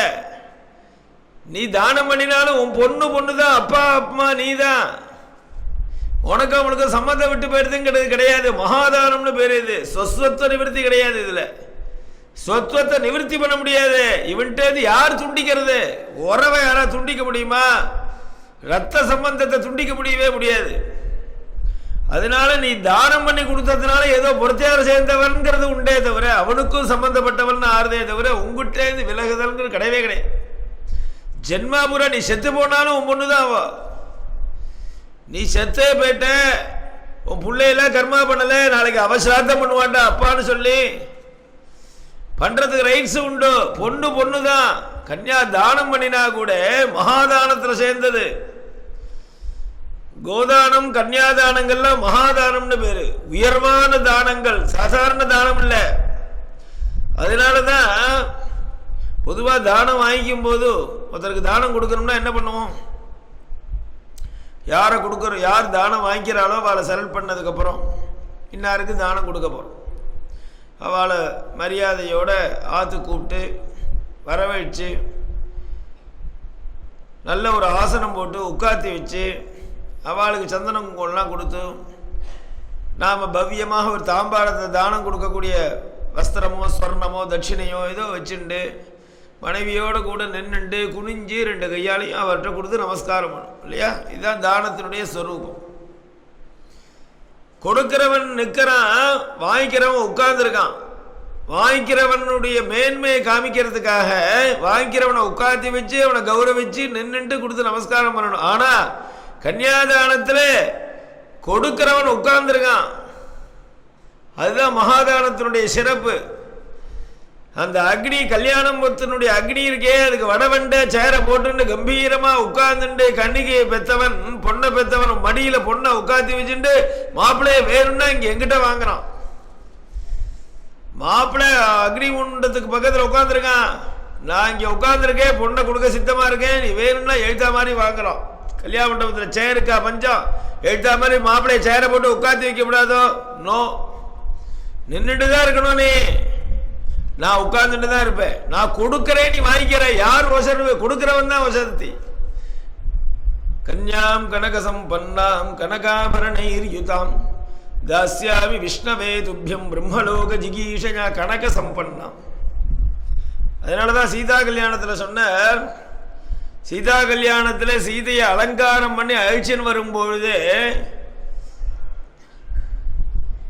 ததசீதாம் சமானீய சர்வாபரண பூஷிதாம் சமக்ஷமக்னே சம்ஸ்தாபிய ராகவாபிமுகே ததா ததசீதாம் சமானீய சர்வாபரண பூஷிதாம் எல்லா ஆபரணங்களாலும் அலங்கரிக்கப்பட்ட சீதையை அழைத்து கொண்டு வந்தால் மணமேடைக்கின்னர் வால்மீகி. சர்வாபரண பூஷிதாம் என்ன அர்த்தம்னார், நீ பொண்ணுக்கு ஏதாவது ஸ்ரீதனம் கொடுப்பே இல்லையோ, ஸ்ரீதனம்னு பேர் சம்ஸ்கிருதத்தில், அது தமிழில் ஸ்ரீதனம்னு வந்து பொண்ணுக்குன்னு ஏதோ பண்ணணும், வெறும்ன பண்ணக்கூடாது. வெறும் கன்னிகை தானம் பண்ணாத, சொர்ணத்தோடு சேர்ந்து தானம் பண்ணணும். என்னென்னலாம் ஆபரணங்கள் நீ பண்ணியிருக்கியோ கொடுக்க போறியோ எல்லாத்தையும் இந்த கன்னிகாதான சமயத்தில் இந்த குழந்தைக்கு அலங்காரம் பண்ணி தானம் பண்ணணும். நான் ஏதோ சிம்பிளாக அலங்காரம் பண்ணிவிட்டேன், பாக்கியெல்லாம் உங்கள் ரூமுக்கு வச்சுவிட்டேன், நகையை பாத்திரத்தை கையில் வச்சு கொடுக்கணும். குழந்தைக்கு அலங்காரம் போடு, நீ போட்டு கொடுத்துட்டேன்னா சர்வாபரண பூஷிதாம் கன்யாம் கனகசம்பன்னாம் கனகாபரணைர்யுதாம் தாஸ்யாமி விஷ்ணவே துப்யம் பிரம்மலோக ஜிகீஷயா மந்திரம் சொல்கிறான். நான் மாப்பிள்ளையாக பார்க்கல, மகாவிஷ்ணு ஸ்வரூபமாகவே பார்க்குறேன். அதனால தான் மாப்பிள்ளையை உட்காந்துச்சு காலம்பரம். மாப்பிள்ளை அதை புரிஞ்சுட்டு அதுக்கு தகுந்த மாதிரி இருக்க வேண்டாமா? எப்படி நம்மளை மகாவிஷ்ணுவாக ஒருத்தர் பூஜை பண்ண போகிறாருன்னா எப்படி நம்மளை தயார் பண்ணிக்கணும்? மொத்தம் உன்னையே விஷ்ணுவா ஒருத்தர் பாவிக்க போறார் அப்படின்னு தெரிஞ்சா ஒன்று தகுதி எப்படி இருக்கணும்? கொஞ்சம் ஆச்சாரசீலனாக சந்தியாவந்தனம் பண்ணி காயத்ரி ஜபங்கள்லாம் பண்ணி அப்படி பிரம்ம தேஜஸோடு நீ பிரகாசிச்சேன்னா நன்னா இருக்கும். உன் மூஞ்சியை பார்க்கவே பிடிக்கல. மாப்பிள்ளைக்கு எந்த மாப்பிள்ளைக்கு தேஜஸ் இருக்கு? என்னென்னமோ அலங்காரம் பண்ணிக்கிறான், ஒன்றுத்தையும் காணுமே. இருந்தாலும் இவர் சொல்லி வைக்கிறார் மகாவிஷ்ணு ஸ்வரூபஸ்ய, விஷ்ணுவாவும். விஷ்ணு எங்க, இவ எங்க? ஏதோ பொண்ணை கல்யாணம் பண்ணி கொடுக்க போறார். கன்யாம் கனக சம்பன்னாம் கனகாபரணைர்யுதாம் தாஸ்யாமி விஷ்ணவே துப்யம், விஷ்ணுவான ஸ்வரூபனான உனக்கு கொடுக்குறேன். பிரம்மலோக ஜிகீஷஜா, எனக்கு தெரியாது. நான் ஏன் கன்னிகா என் பொண்ணை உனக்கு ஒரு பையனை கன்னிகாதானம் பண்ணி தரேன் தெரியுமா? சாஸ்திரங்கள்லாம் சொல்லியிருக்கு, ரிஷிகள்லாம் சொல்லியிருக்கா. வேத சாஸ்திரங்கள் சொல்கிறது, பெரியவர்கள்லாம் நடத்தி காமிச்சிருக்கார்கள், முன்னோர்கள்லாம் நடத்தி காமிச்சிருக்கார்கள். பொண்ணை பெற்றா இன்னொருத்தருக்கு கல்யாணம் பண்ணி கொடுக்கணும்னு சொல்லியிருக்கார்கள், செஞ்சு காமிச்சிருக்கார்கள். அதை நம்புகிறேன். பிரம்மலோக ஜிகீஷயா, இப்படி கன்னிகையை தானம் பண்ணி கொடுத்தா பிரம்மலோகம் கிடைக்கும், பிரம்மானந்த சுகத்தை பொண்ணுக்கும் கிடைக்கும் உனக்கும் கிடைக்கும்னு சொல்லியிருக்கா. அதை நம்புகிறேன். விஸ்வம்பரா சர்வபூதாக சாட்சின்யா சர்வதேவதாக, எத்தனையோ கர்மாக்கள் சொல்லப்பட்டிருக்கு. வைதிகமான கர்மாக்கள் சம்ஸ்காரங்கள் இவன் பண்ணும்பொழுது ஒருத்தரை சாட்சி வச்சுண்டு இந்த கர்மா பண்ணுன்னு சொல்லவே இல்லை. சாட்சியே தேவையில்லை, பகவான் தான் சாட்சி. தேவதைகள்லாம் பார்த்துட்டு இருக்கா, பஞ்சபூதங்கள் சாட்சி. தன்னால் நீ சொன்னாலும் சொல்லாட்டாலும் கவனிப்பா. ஆனால் இந்த கன்னிகாதானம் பண்ணும்போது வாய் விட்டு சொல்லுங்கிறது சாஸ்திரம். விஸ்வம்பராக சர்வபூதாக சாட்சின்யா சர்வதேவதாக, நான் பெண்ணை என்னுடைய சொந்த பொண்ணோ நான் பெற்று வளர்த்து ஆளாக்கி என்னுடைய ரத்தத்தில் உருவாக்கிறதான குழந்தை, அவளை நான் இன்னொருத்தருக்கு ஆற்றுக்கு குடும்பம் நடத்துறதுக்கு அனுப்புகிறேன், தானம் பண்ணி கொடுக்குறேன். காரணம் என்ன? கொடுத்துருவேனானா? எனக்கு என்ன, அவளை வளர்த்து ஆளாக்கி மேற்கொண்டு அவளை வாழ்க்கையை கவனிச்சுக்கிறதுக்கு சக்தி இல்லையா, திறன் இல்லையா, தகுதி இல்லையா? எல்லாம் இருக்கு. இருந்தாலும் கன்யா அர்த்தோஹி கன்யா பரகீய தேவ, நல்ல இடத்துல கல்யாணம் பண்ணி கொடுத்தாதான் அவள் சௌக்கியமா இருப்பா. சாஸ்திரத்தை நம்பி நான் கொடுக்குறேன். அதனால இதுல என்னுடைய பொறுப்பு ஒன்றும் இல்லை. இந்த சாஸ்திரத்தை எழுதினவர்கள், சாஸ்திரத்தை ஃபாலோ பண்ணக்கூடிய முன்னோர்கள், மகான்கள் எல்லாரும் பொறுப்பு, எல்லாரும் சாட்சிகள். விஸ்வம்பரா சர்வபூதாக சாட்சின்யா சர்வதேவதாக, எல்லா தேவதைகளும் சாட்சி. அதனால தான் சாஸ்திரம் சொல்லித்து, திருமணம் நடக்கக்கூடிய மேடை இருக்கே, அந்த மேடைகளில் எல்லா தெய்வங்களும் கண்ணுக்கு தெரியாமல் இருக்குமா. செருப்பு போட்டுன்னு ஏறாதே அப்படின்னு சாஸ்திரிகள் சொல்லுவார். எதுக்கு சொல்கிறார்? உன்னுடைய நல்லதுக்கு சொல்கிறாரா? நீ செருப்பு காலால் உதைச்சாலும் அவர் வாங்கி தான் அதான் பண்ணிட்டு இருக்க. அவருக்காக இல்லை, அந்த மேடையில் தெய்வங்கள் இருக்கக்கூடிய மேடை அது. கலசத்தில் தேவதைகள் இருக்கா, அக்னியில் தெய்வங்கள் இருக்கா, அங்கேயே கண்ணுக்கு தெரியாமல் பல தெய்வங்கள் சர்வதனால பார்த்து கூப்பிடுறான். சர்வபூதாக சாட்சின்யா சர்வதேவதாக இமாம் கன்யாம் பிரதாஸ்யாமி பித்ருணாம் தாரணாயச்ச. இந்த கன்னிகையை கொடுக்குற எங்கள் பித்திருக்கெல்லாம் சந்தோஷப்படுவா என்று சொல்லி அந்த குழந்தை பையன் கையில் தானம் பண்ணி கொடுக்குறான் இல்லையா, அதுதான் கன்னிகாதானம். இதையே தான் ஜனக மகாராஜா பண்றார். குழந்தைய அழிச்சின் வந்து ததசீதாம் சமானீய சர்வாபரண பூஷிதாம் சமட்சபக்னே சம்ஸ்தாப்ய ராகவாபிமுகே ததா இயம் சீதா மம சுதா சகதர்மச்சரீதவே பிரதீட்சைனாம் பத்ரந்தே பாணிங் கிருண்ணீஸ்வ பாணினா பதிவிரதா மகாபாகா சாஜேவானுகதா சதா இத்யுக்த்வா பிராக்ஷிபத்ராஜா மந்திரபூதம் ஜலம் ததா. கன்னிகா தானம் பண்ணி கொடுத்தது தான் ஸ்லோகம் பெருசாக இருக்குது வால்மீகி ராமாயணத்தில். அதுவே தான் முகூர்த்தம், அதுவே தான் கல்யாணம். இந்த கன்னியாதானத்தும் போது சொல்லக்கூடிய மந்திரத்துக்கே ஸ்லோகமாக சொல்கிறார் வால்மீகி. இயம் சீதா மமசுதா சகதர்ம சரிதவ. ராமா இந்த குழந்தையை வாங்கிக்கோ என்று சொல்லி ஜலம் விட்டு தானம் பண்ணி கொடுத்தார். கன்னியாதானம் ரொம்ப முக்கியம். மூணாவது முக்கியமான நிகழ்ச்சி கல்யாணத்தில் வரணம்னர். வரணம்னா இந்த பரம்பரையில் முன்னோர்கள் எத்தனை பேருங்கிறத குறிப்பிடணுமா. இந்த பொண்ணோ பையனோ இவர்களுடைய முன்னோர்கள் யாருங்கிறத சபையில் தெரிவிக்கணும். எந்த குடும்பத்தை சேர்ந்தவர்கள், எந்த ஊரில் பிறந்தவர்கள், எப்படி வாழ்க்கையை அமைச்சின்றவர்கள்னு தெரிஞ்சுக்கிறதுக்கு இவள் எப்படிப்பட்டவள், பொண்ணு பையன் எப்படிப்பட்டவள்னு அவர்களுடைய முன்னோர்களை வச்சு தான் தீர்மானிக்கணுமா சாஸ்திரம் சொல்றது. இவர்களுடைய அப்பா தாத்தா அம்மா பாட்டியில எப்படிப்பட்டவர்கள்னு சொல்றதுக்கு வரணம்னு பேர். சீதா கல்யாணத்தில் அவர் சொல்ல ஆரம்பிச்சார். தசரதர்கிட்ட சொன்னார், பிரபரம் சொல்ற வழக்கம் வந்துடுதோ, இன்னாருடைய கொள்ளு பேரன், இன்னாருடைய பேரன், இன்னாருடைய பையன், அதே மாதிரி சர்மனோ நப்திரீம் பௌத்ரீம் புத்ரீம், இன்னாருடைய பேத்தி கொள்ளு பேத்தி, இன்ன பேருடையவளுடைய புத்திரி, இன்ன பெயருடைய பொண்ணு சொல்ற வழக்கம். அதனால கேட்ட தசரதா, புள்ளையாத்து பிரவரம் முதல்ல சொல்லு, ராமருடைய அப்பா தாத்தா பேரெல்லாம் முதல்ல சொல்லட்டும், அதுக்கப்புறம் நான் சொல்றேன் ஜனகர். தசரதர் சொன்னார், ஏதோ 3 தலைமுறை தான் சொல்லணுங்கிறது இல்லை சாஸ்திரத்தில். உனக்கு எத்தனை உன்னுடைய முன்னோர்கள் எத்தனை பேருடைய ஹிஸ்டரி சரித்திரம் தெரியுமோ அதிலேருந்து கொண்டு வரணும்னு சாஸ்திரம் சொல்றது. உனக்கு கொள்ளு தாத்தாவுக்கும் அப்பாவுடைய பெயர் அதனுடைய விவரம் தெரிஞ்சா அதையும் சொல்லலாம். 3 பேர் தான் சொல்லணுங்கிறது இல்லை. அதனால தசரதர் என்ன பண்ணினார், ராமருடைய முன்னோர்கள் 3 பேர் இல்லை, அவருடைய வம்சம் ஆரம்பம் சூரிய வம்சம், அதிலேருந்து ஆரம்பிச்சு 60 தலைமுறை அத்தனை பேருடைய சரித்திரமும் சொல்றார். சீதா கல்யாணத்தில் 60 தலைமுறைகளுடைய விவரங்கள் சொல்லப்படுறது. எவ்வளோ ஆச்சரியம் பாருங்க. இதை சொல்றதுக்காக தசரதன் என்ன பண்ணார், தசரதா சொல்றியான்னார். நான் சொல்லுவேன், இருந்தாலும் எங்கள் குடும்பத்தில் பெரியவர்னு ஒருத்தரை நாங்கள் வச்சுருக்கோம், அவரை மீறி நாங்கள் எதுவும் பேசப்படாது, அவர் வாக்கால் சொல்லுவார். வசிஷ்டர் சந்தோஷமாக வசிஷ்டர் வரிசையாக தலைமுறையெல்லாம் சொல்லி முடித்தார். ஜனகா உன்னுடைய இது சொல்கிறியான்னார். சொல்கிறேன்னு நிமிங்கிற மகாராஜாலேருந்து ஜனகருடைய வம்சம் ஆரம்பம். அவரும் முன்னோர்களுடைய விவரங்கள் பூரா சொல்கிறார். இது ரொம்ப அவசியம், முன்னாடி தெரிஞ்சு வச்சுக்கணும். இதுதான் ஹிஸ்ட்ரி. அப்பா தாத்தா அவ பேர் ஒண்டி தெரிஞ்சுட்டா போறாது, அவர்களுடைய வாழ்க்கை முறைகள் பூரா தெரிஞ்சுட்டு நீ சொல்லணும். சபையில பேர் ஒண்டி தான் சொல்றதுக்கு டைம் இருக்கும். ஆனா பின்னாடியோ முன்னாடியோ சம்பந்திகள்கிட்ட பேசக்கூடிய சந்தர்ப்பத்தில் அவர்களுடைய ஹிஸ்டரியை பூரா ஒப்படைக்கணும்.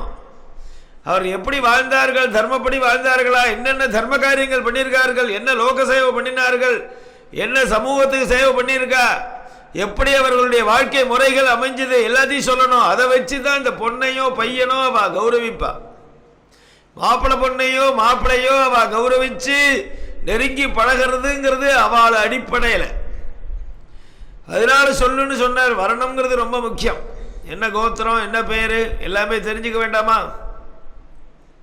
இன்னுமே தெரியறதில்லை. இப்போ கோத்திரம் பேரே தெரியறதில்லை. திடீர்னு ஃபோன் வருது, என்ன விஷயம்? இல்லை, ஒரு கோத்திரம் அதனுடைய பிரபலம் தெரியல, கபி கோத்திரம்ங்கிற அதனுடைய பிரபலம் தெரியல, சொல்லுங்களேன். சரி, நான் பார்த்து சொல்கிறேன். வைதிகசியில் பப்ளிஷ் பண்ணியிருக்கேன். 420 கோத்திரத்தினுடைய பிரபலம் பூரா வந்திருக்கு வைதிகசியில். 3 வருஷத்தில் தொடர்ந்து கொஞ்சம் கொஞ்சமாக பிரித்து போட்டிருக்கேன். நான் புஸ்தகத்தை பார்த்து சொல்கிறேன், எப்போ உங்களுக்கு தேவைப்படும்? இல்லை, இப்போ அர்ஜெண்ட்டாக தேவைப்படும். இந்த கோத்திரம்னு சொன்னால் இந்த அபிவாதிகளை சொல்லக்கூடிய அந்த 5-6 லைன் சொல்லணும் இல்லையோ, அதுக்கு பிரவரம்னு பேர். அபிவாதகே ஆங்கீரச பருஹஸ்பத்திய பாரத்வாஜன்னு சொன்னால் பாரத்வாஜ கோத்திரம். ஜாமதக்னே பஞ்சாரிஷேய பிரவரான் விதேன்னு சொன்னால் ஸ்ரீவத்ச கோத்திரம். இப்படி அந்த கோத்திரத்துக்கு முன்னாடி 2-3 லைன் சொல்லுவாள், அதுக்கு பிரவரம்னு பேர். அது சொல்லிட்டு சொன்னதுக்கப்புறம் இந்த கோத்திரத்தை சேர்ந்தவர்கள் சொல்கிற வழக்கம். அர்ஜென்ட்டாக கேட்குறேன் சுவாமி, எங்கே இருக்கேன் நீங்கள்? நான் கல்யாண மண்டபத்தில் இருக்கேன். யாரு கல்யாணம்? எங்கள் உபாத்தியாயத்தில் ஒருத்தர் ஒரு சாஸ்திரியில் பேசுகிறார், எங்கிட்ட படித்த பையன். ஏண்டா எங்கடா கல்யாணம்? இல்லை, நான் கல்யாணம் பண்ணி வைக்க வந்திருக்கேன். ஏண்டா அந்த பொண்ணோட அப்பா பையனோட அப்பாவை கேட்டாவே சொல்லுவாளேடா, அபிவாதியை தெரியாமல் இருப்பாளா? யாராவது சந்தியாவந்தனம் பண்ணாமல் இருப்பாளா? அபிவாதியே தெரியல, சந்தியாவந்தனமே பண்ணலன்னு அர்த்தம். ஒவ்வொரு சந்தியாவந்தனையும் ஒரு அபிவாதியே வருதா இல்லையா? பெரியவாளுக்கெல்லாம் நமஸ்காரமே பண்ணுறது இல்லைன்னு அர்த்தம். அபிவாதியே தெரியலன்னா அவன் எவ்வளோ மட்டமானவன். அவளை கேளுண்டா சொல்லுவா, இல்லை கேட்டுவிட்டேன் மாமா தெரியலேங்கிறா. ஏண்டா யாரோ பெரியவா யாரா சொந்தக்காரா வந்திருப்பாளே, அவளை கேள. எல்லாரையும் கேட்டுவிட்டேன், எல்லா டிஃபன் சாப்பிட போயிருக்கா, ஒருத்தரையும் காணுங்க. சரிடா, வந்ததுக்கப்புறம் கொஞ்சம் வெயிட் பண்ணி வைக்கப்படாதா? இப்போ எந்த கட்டத்தில் இருக்கு? கன்னிகாதானத்துக்காக பொண்ணை மடியில் உட்காத்தி வச்சுன்னு கையில் வெத்தலை பாக்க வச்சுன்னு காத்துன்னு இருக்காருட்டோம். இப்படி கபி கோத்திரத்துக்கு பிரபரம் கொண்டானா நான் என்ன புத்தம் பண்ணுறது? எனக்கு புஸ்தகஸ்தாத யா வித்யா, புஸ்தகத்தில் இருக்கிற வித்தியக்கும் நமக்கு சம்மந்தமே கிடையாது. எதெல்லாம் நம்மளுடைய பைகாட்டாக இருக்கோ, நினைவில் இருக்கோ, அதுதான் நம்மளை சேர்ந்த வித்தியை படிப்பு. புஸ்தகம் பார்த்து சொல்கிறேன்னா அந்த வித்தியக்கு நமக்கு யார் வேணாலும் புஸ்தகம் பார்த்து சொல்லுவானே. அப்புறம் ஒரு மாதிரி அவசர அவசரமாக ஏதோ ஒரு மாதிரி பிரட்டி அவன்கிட்ட சொன்னேன். எதுக்கு சொல்கிறேன்? பிரபரங்கிறதுக்கு கோத்திரங்கள் ரொம்ப முக்கியம், முன்னோர்களுடைய பெயர் ரொம்ப முக்கியம், அது தெரிஞ்சுக்கணும். வாக்தானஞ்ச பிரதானஞ்ச வரணம் பாணி பீடனம். நிச்சயதார்த்தம் வாங் நிச்சயம், கன்னியாதானம் 2, இந்த திரிபூருஷம் மரணம்ங்கிறது 3, 4வதாக பாணி கிரகணம் சொன்னார். முக்கியமான நிகழ்ச்சி. பாணினா கை, ஹிந்தியில் பாணினா வாட்டர்னு அர்த்தம், தீர்த்தம். அது இல்லை, சம்ஸ்கிருதத்தில் பாணினா கை, கிரகணம்னா பிடிக்கிறது. பாணி கிரகணம். கையை கையால் பிடிச்சாக்க ஒருத்தருக்கு ஒருத்தர் நட்பாயிடுவார்னு சாஸ்திரம் சொல்கிறது. ஒரு ஒருத்தர் கையை பிடிச்சா நட்புக்கு அடையாளமாக கையை பிடிச்சிக்கிறது. இது இங்கிலீஷ்காரன் கொண்டு வந்தது இல்லை, சுக்ரீவன் கல்பிச்சது. கிஷ்கிந்தேல ராமர் அழிச்சுன்னு போனார் ஆஞ்சநேயர். இங்கே வாங்கோ சுக்ரீவன்ட்ட எங்கள் ராஜா இருக்கார், உங்கள்கிட்ட உங்களுக்கு சக்கியம் பண்ணி வைக்கிறேன், நட்பை ஏற்படுத்தி வைக்கிறேன், அழிச்சுன்னு போனார். சுக்ரீவன்ட்ட போய் சொன்னார். வந்தவர் பெரியவர், ரொம்ப பெரிய இக்ஷ்வாகு வம்சத்தில் பிறந்த ராமன், சக்கரவர்த்தி திருமகன், வீரராகவனவன். இப்போ ஏதோ நிலைமை சரியில்லை, அதிகாரி யாரோ ராட்சதம் தூக்கின்னு போயிட்டான், அதனால உன்னுடைய நட்பை தேடி வந்திருக்கான், நீ சந்தர்ப்பத்தை விட்டுறாத. அவன் வரும்போது உன்னை தேடி அவன் வரானேங்கிறதுக்காக அசால்ட்டாக அவனை மதிப்பு போட்டுறாதரா. கௌரவமாக இருந்துன்னு அவனால் உனக்கு தான் லாபம், உன்னால் அவனுக்கு லாபம் இல்லை. சுக்ரீவனால் ராமருக்கு என்ன லாபம்? குரங்குது. அவ்வளோ தூரம் அவனை படித்து சொல்லி ஜாக்கிரதையாக ராமரை சுக்ரீவனுடைய சன்னதிக்கு அழிச்சுன்னு வந்து விட்ட உடனே சுக்ரீவன் அங்கேருந்து வந்தான். மிஸ்டர் ராமா, நீ தான் ராமரா? சொன்னா என் மந்திரி ஆஞ்சநேயர் எல்லாம் சொல்லியிருக்கார். என்ன, யூ வாண்ட் மை ஃப்ரெண்ட்ஷிப்? என்ன என் நண்பனை ஆக்கிக்கிறமா? ஆமாண்ணா. இந்த அண்ணா என்னப்போ, அவர் ராமருக்கு பழக்கமே இல்லை. இப்போ இதெல்லாம் நண்பராக்கிக்கிறமா கேட்டுவிட்டு கையை நீட்டுறது குரங்கு. உடனே ஆஞ்சநேயர் சொன்னார், ராமா இதெல்லாம் எங்கள் ஊர் வழக்கம், குரங்குகளுடைய வழக்கம், கையை பிடிச்சி குலுக்கிறது. அதனால் நான் என்ன பண்ணணும்னா நீனும் கையை நீட்டுன்னார். ராமரும் நீட்டினார், சுக்ரீவனும் நீட்டுறா, ராமரும் நீட்டுறா. ரெண்டுக்கும் லிங்க் வரல. ராமா அப்படி நீட்டினா போறாது, கிட்டக்க போய் அப்படி டச் பண்ண கையை. உடனே கிட்டக்க போய் டச் பண்ணார். போராதுரா, கையை பிடிச்சிக்கோ, விரலோட விரல் பிடிச்சிக்கோ. ஒன்னொன்னா சொல்லி கொடுக்குறார் ஆஞ்சநேயர். விரலோட விரல் பிடிச்சார். ராமர் பார்த்தார், ஆஞ்சநேயா போருமான போராது, பின்ன என்னடா பண்ணணும்? ஆட்டணும். எது வரைக்கும் ஆட்டணும்னார்? தோல் வலி வைக்கிறவங்க ஆட்டின்ண்டே இருக்கலாமா? இதுதான் நட்பு. ராமாயணத்திலே இருக்குது. அதுலேருந்து ஆரம்பிச்சுதான் கையை கொடுக்கறது. கையை ஒருத்தருக்கு கொடுத்துட்டா இது சாஸ்திரியந்தான். பாணி பந்தனம், பாணி கிரகணம், ஹஸ்தத்தை பந்தனம் பண்ணுறதுனால தான் ஹஸ்பண்டுன்னு பேர் இவனுக்கு இல்லையா? ஹஸ்பண்டுன்னு ஏன் பேர் இந்தியில்? ஹஸ்தத்தை பந்தனம் பண்ணுறான், கையை பிடிச்சிக்கிறான். கையை பிடிச்சா சக்கியம்னு இருக்கே தவிர கையை பிடிச்சி குலுக்கிறதுங்கிறது குரங்குத்தனம். நீ கையை பிடிச்சா போகிறோம், குலுக்கின்றே இருக்கான் டக்கு டக்கு டக்குன்னு. இந்த தேசத்து ராஜா இந்த தேசத்து ராஜா பார்த்தா குலுக்கின்றே இருக்கான். ஏதோ தொட்டா போறாதோ, பாணி கிரகணம் அவ்வளோதான், பிடிச்சிக்கணும். பொண்ணோட கையை நீ பிடிக்கணும், பாணி கிரகணம். கிருப்ணாமிதே சுப்ரஜாஸ்துவாய. இந்த பாணி கிரகணம் தான் முகூர்த்தத்தை நடக்கணும். மாங்கல்ய தாரணம் ஆனதுக்கு அப்புறம் கொஞ்ச நாள் கழிச்சு தான் பாணி கிரகணம் வரும். மாங்கல்ய தாரணம்ங்கிற தாலி கட்டுற நிகழ்ச்சி முடிஞ்ச உடனே இது முடிஞ்சுடுத்தோன்னு நினைக்கப்படாது. இந்த பாணி கிரகணம்ங்கிறது ரொம்ப முக்கியமாக சொல்லப்பட்டிருக்கு. கையை ரிஷி சொன்னார், நீ கையை பிடிக்க போற, அப்பவே ஒரு சாய்ஸ் கொடுத்தார். பொண்ணோட கையை பையன் பிடிக்கிறான், முதல்ல மந்திரம் சொல்லி பிடிக்கிறான். மந்திரத்தினால தான் பலன் இதுக்கெல்லாம். அப்பவே சாய்ஸ் கொடுத்தார். என்ன சாய்ஸ்ன்னார்? நீங்கள் 2 பேரும் எது கல்யாணம் பண்ணிக்கிறேன்? இல்லை தர்ம பிரஜா சம்பத்தி அர்த்தம், தார்மீகமான குழந்தைகளை உருவாக்குறது. அப்போ குழந்தைகளை உருவாக்கணுங்கிற நோக்கம் உங்களுக்கு இருக்கே, பொன் குழந்தைகளா புள்ள குழந்தைகளான்னு கேட்டார். கேட்கறது புரியலையேன்றார். நீ உனக்கு கல்யாணம் ஆகி முதல்ல பொண்ணு பிறக்கணும்னு நினச்சா ஒரு மாதிரி கையை பிடி, இல்லை புள்ள குழந்தையா பிறக்கணும்னு நினச்சா கை பிடிக்கிறதுல வேற மாறுதல் இருக்கு.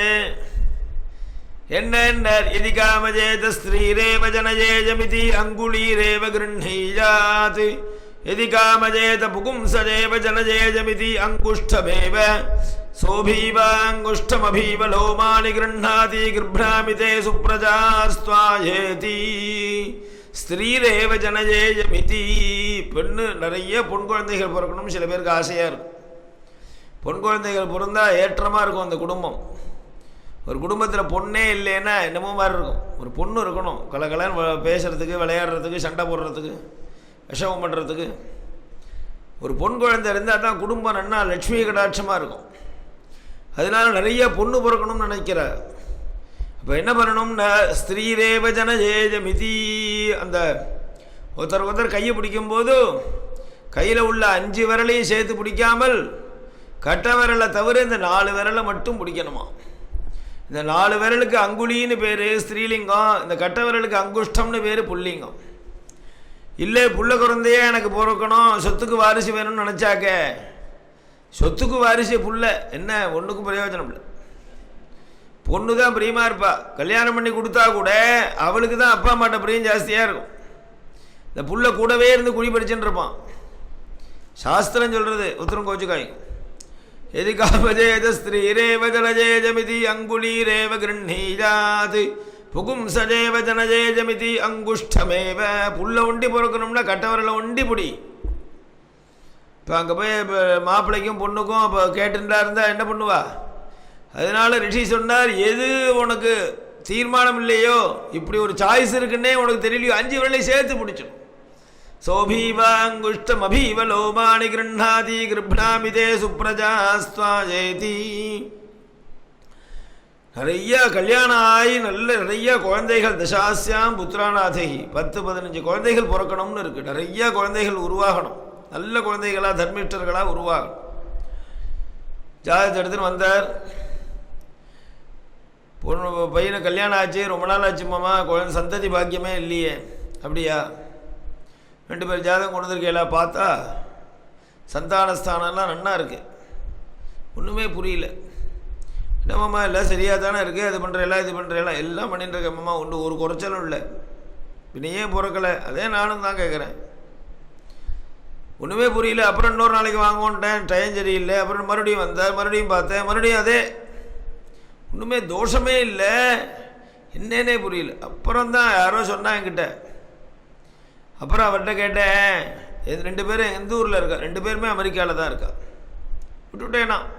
அமெரிக்காவே ஏதோ ஒரு கண்ட்ரி சொன்னார், வெளிநாட்டில் தான். சரி. அப்புறம் கேட்டேன், அமெரிக்காவில் இருக்காங்கிறே 2 பேரும் ஒரே ஆற்றுல தானே இருக்கான். அதுதான் இல்லைன்னு அவர். இவா இருக்கிற இடத்துக்கும் அவள் இருக்கிற இடத்துக்கும் 12 மணி நேரம் பிரயாணம், ஃப்ளைட்டு பிரயாணம். பின்ன எப்போம்மா மீட் பண்ணிப்பாருன்னா அது அநேகமாக மாதத்துக்கு ஒரு நாளைக்கு ஹாய் சொல்லிப்பா வருவா. பின்ன எப்படி மாமா குழந்தை பிறக்கும்? பின்ன ஜாதகத்தை பார்த்து என் டயத்தையும் வேஸ்ட் அடிச்சு உங்கள் டயத்தையும் வேஸ்ட் அடிச்சுட்டு காமஜேத ஸ்ரீரேவ ஜனஜேஜமிதி அங்கு அமெரிக்காவில் அப்படி இருக்கான். ஒரே தேசத்திலே 12 மணி நேரம் பிரயாணம் போனால் தான் பார்த்துக்க முடியும் தம்பதிகள். இப்படி குடும்ப வாழ்க்கை நடத்துறதுக்காக சாஸ்திரம் சொல்லணும். நீ கல்யாணமே பண்ணிக்காம தடிச்சியாவே இருக்கலாம், கன்னிகையா இருக்கலாம், அவனும் தடியனாவே இருக்கலாம். தனித்தனியா இருக்கிறது பிள்ளைகள் பொண்கள் நிறைய குழந்தைகள் பிறக்கணும்னு சாஸ்திரம் சொல்றது. பாணி கிரகணம்ங்கிறது முக்கியம். அதுக்கப்புறம் சப்தபதினு ஒன்று சொல்றார். சப்தபதி சேதி பஞ்சாங்க பரிகீர்த்திதா 7 அடி நடக்கணுமா. இந்த சப்தபதிங்கிற நிகழ்ச்சி ஆனால் தான் கோத்திரம் மாறுறா. இந்த பொண்ணு பிறந்த கோத்திரத்திலேருந்து பையனுடைய கோத்திரமாக மாறக்கூடிய கட்டம்னு ஒன்று வச்சிருக்கா.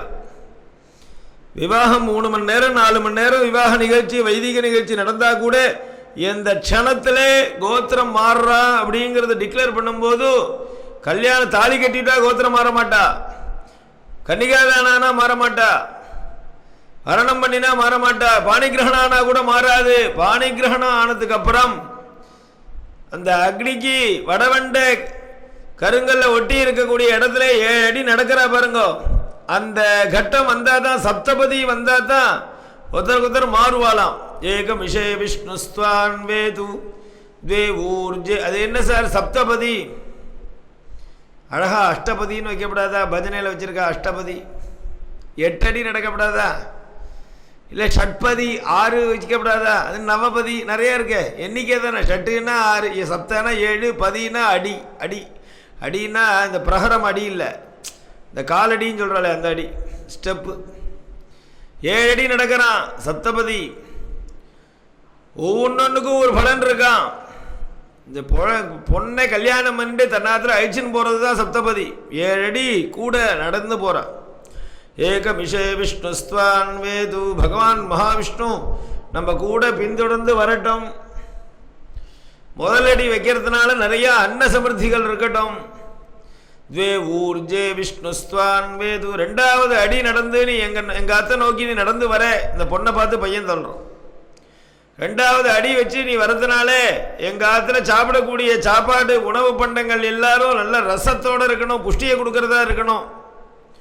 ஸ்ரீனி விரதாஜ விஷ்ணுஸ்வான் வேது. 3வது அடி நீ வச்சு எங்க ஆத்துக்குள்ள காலடி வச்சு நுழைஞ்சதுனாலே எங்க ஆத்துல விரதங்கள்லாம் சரியா நடக்கணும். ஏதோ சின்ன அளவில் பூஜைகள் ஜபங்கள் ஹோமங்கள் ஏகாதசி விரதங்கள் போன்ற அனுஷ்டானம்லாம் பண்ணிட்டு இருக்கோம். நீ வந்த உடனே தொடர்ந்து நடக்கணும். உன்னுடைய கைராசி சத்வாரி மாயோ பவாஜ விஷ்ணுஸ்வான் வேது. நீ வந்த உடனே எங்க ஆத்துல எல்லாருக்கும் சுகம் கிடைக்கணும். இவ வந்தா மாமனார் மட்டையை போட்டார்னு இருக்க.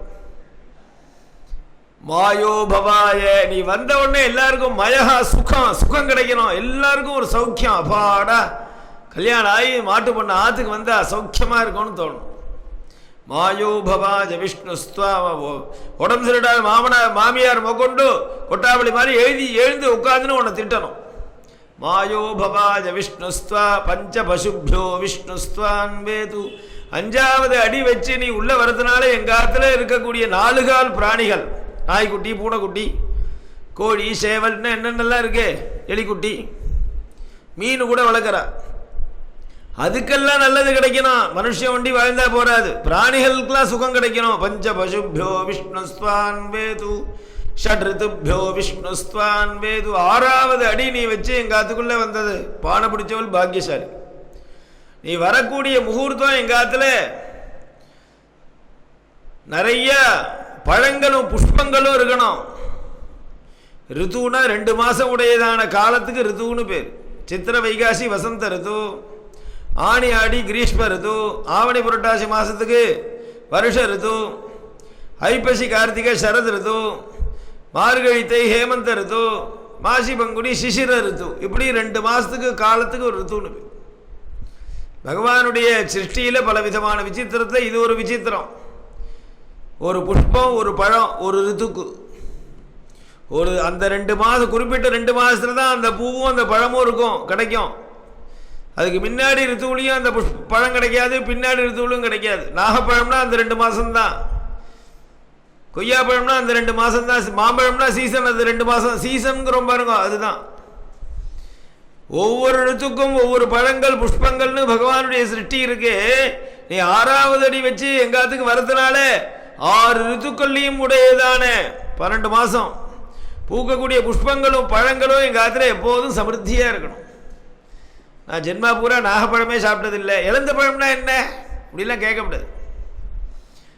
என்ன பழங்கள் உண்டோ என்ன புஷ்பங்கள் உண்டோ எல்லாத்தையும் நான் சாப்பிட்ருக்கணும். அருநெல்லிக்கான்னு சொன்னேன் ஒரு மாமிகிட்ட. அப்படின்னா என்ன மாமான்னு நான் புரிய வைக்கவே முடியல எனக்கு.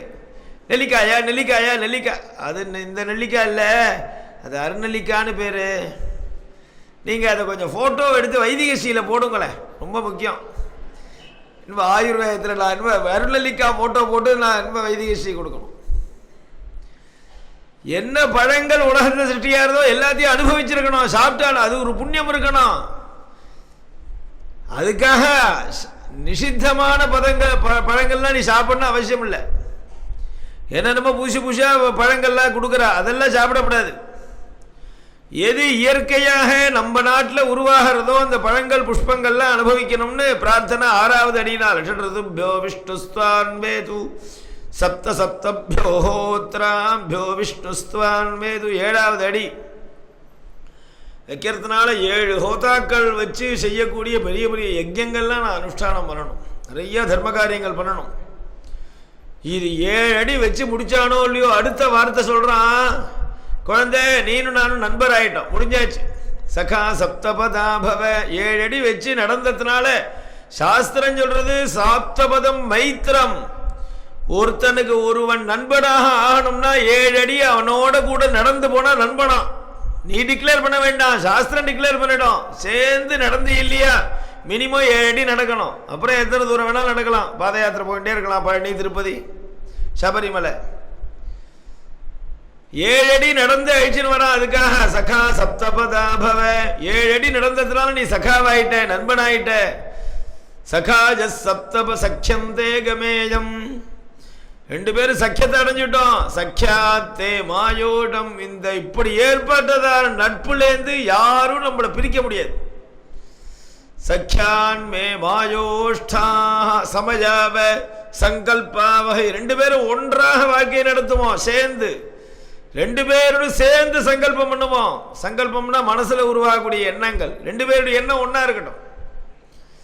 சமஜா வசங் சம்பிரிஜௌரோ ஜிஷ்ணு சுமனஸ்யமானு, நல்ல மனசோட இருப்போம்.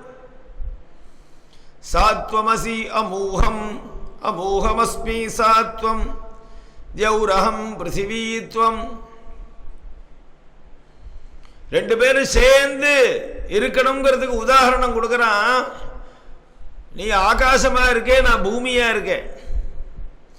ஆகாசம் இல்லாமல் பூமி இல்லை, பூமி இல்லாமல் ஆகாசம் இல்லை, ஆதாரம் இல்லாமல் மேலே இருக்க முடியாது.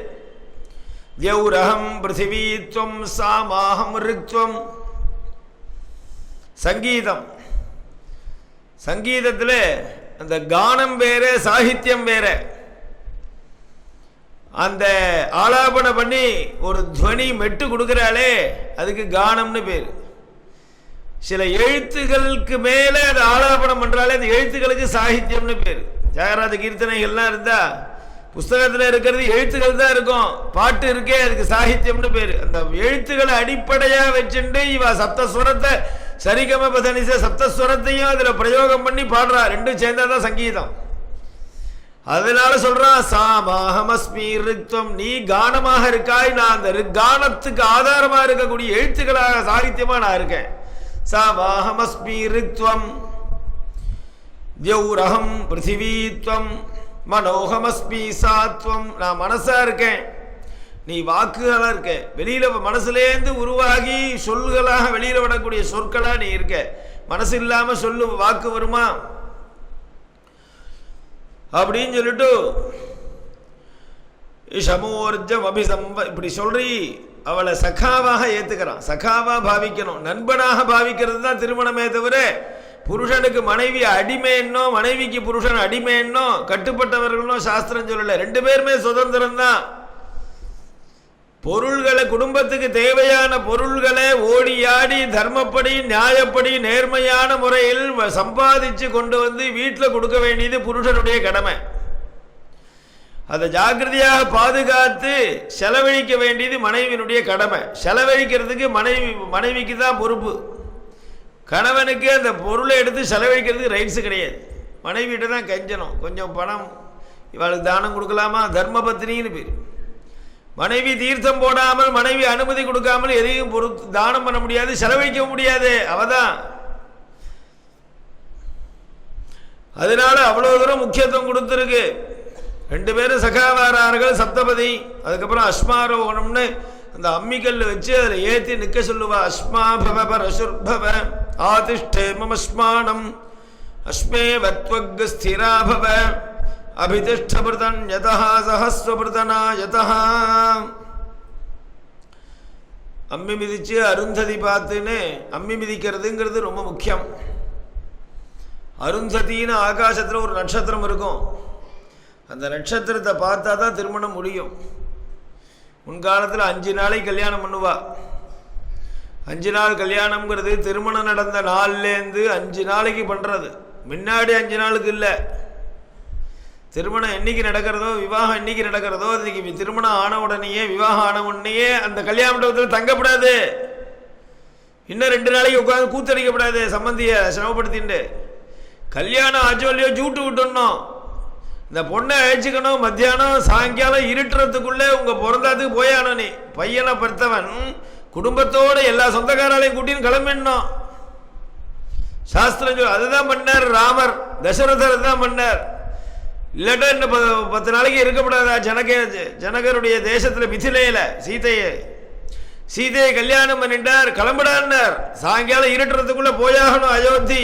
உடனே பிரயாணம் பண்ணார்னு இருக்கு. அஸ்தமன காலத்துக்குள்ளே அந்த வீட்டுக்குள்ளே போயிடணும். பிரவேச ஹோமம்னு பேர். அது ஒரு கிரகப்பிரவேச ஹோமம். இந்த பொண்ணை அழிச்சுட்டு பையன் தன்னாத்துக்கு அழிச்சுன்னு வரான். அக்னியோட கூட ஜாக்கிரதையாக அழிச்சுன்னு வந்து பிரவேச ஹோமம் பண்ணி சூரிய நட்சத்திரங்கள் உதிக்கிற வரைக்கும் மௌனமாக இருந்துன்னு நட்சத்திரம் உதிச்சதுக்கப்புறம் அருந்ததி துருவன்கிற நட்சத்திரம் 2 சேர்ந்து இருக்கும் வடக்கு திக்கிலே. அதை பார்க்கணும் மந்திரம் சொல்லி. அதுதான் அருந்ததி பார்க்கறது. இப்போ பகல்லையே அருந்ததி நட்சத்திரத்தை பார்க்கறதுன்னு காமிக்கிறா. எங்கே பார்க்கறது? நகர்றதே இல்லையே. திருமணங்கள் நிறையா செலவழிச்சு நடந்தால் கூட சில அம்சங்கள் விட்டு போயிடுறது. இப்போ நடக்கக்கூடிய கல்யாணத்தில் அதில் இந்த அருந்ததி நட்சத்திரத்தை பார்க்கறதுங்கிறது இல்லவே இல்லை. சீதாராமருடைய கல்யாணத்தில் இதே மாதிரி அழிச்சின் போனதுக்கப்புறம் பார்வதி பரமேஸ்வரர் கல்யாணம் நடந்தது. ஹிமவானுடைய பொண்ணை பார்வதியே பரமேஸ்வரன் கல்யாணம் பண்ணிட்டார். இதே வழிமுறைப்படி தான் கல்யாணம் பண்ணிட்டார். எல்லாரும் வந்திருக்கா கல்யாணத்துக்கு. பிரம்மா தான் பண்ணி வைக்கிறார். வாத்தியாரா இருந்துட்டு எல்லா தேவதைகளும் வந்திருக்கா. ரிஷிகள்லாம் வந்திருக்கா. சப்தரிஷிகள்லாம் வந்திருக்கா. எல்லா சிவகணங்கள்லாம் வந்திருக்கு. ஹிமவானை சேர்ந்தவர்கள்லாம் வந்திருக்கார்கள். சாயங்காலம் பிரவிஷ்யமாச்சு. யதாலிங்கம் துருவம் அருந்ததீஞ்ச தரிசகதி மந்திரம் சொல்லி ஆகாசத்தில் வெட்ட வெளிக்கு போய் ஆகாசத்தில் இருக்கக்கூடிய வடக்கு பகுதியில் இருக்கக்கூடிய துருவ நட்சத்திரத்தையும் பக்கத்திலே இருக்கக்கூடிய அருந்ததி நட்சத்திரத்தையும் பாருன்னு சொல்லியிருக்கு. அங்கேருந்து கிளம்பினாரா பரமேஸ்வரன் பார்க்கலான்னு. பார்வதி சொன்னா போக வேண்டாம், இங்கேயே பார்த்துடலாம். அம்மா கட்டடத்துக்குள்ளேயே உட்காந்து எப்படிம்மா நட்சத்திரம் தெரியும்? வெட்ட வெளிக்கு போனால் தானே தெரியும். ஆகாசத்தில் போய் பார்க்கணும். இங்கேருந்து பார்த்தா கட்டடம் தான் தெரிகிறது, கோபுரம் தான் தெரிகிறது, மாளிகை தான் தெரிகிறது.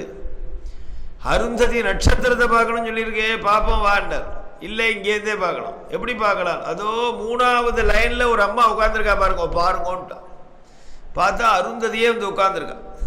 சப்தரிஷிகள் வந்திருக்காரு இல்லையோ, வசிஷ்டருடைய மனைவியாக வசிஷ்டர் தம்பதிகளாக வந்திருக்கார். ஆத்து வாத்தியார் இல்லையா, ஒய்ஃபோட வந்திருக்கார்.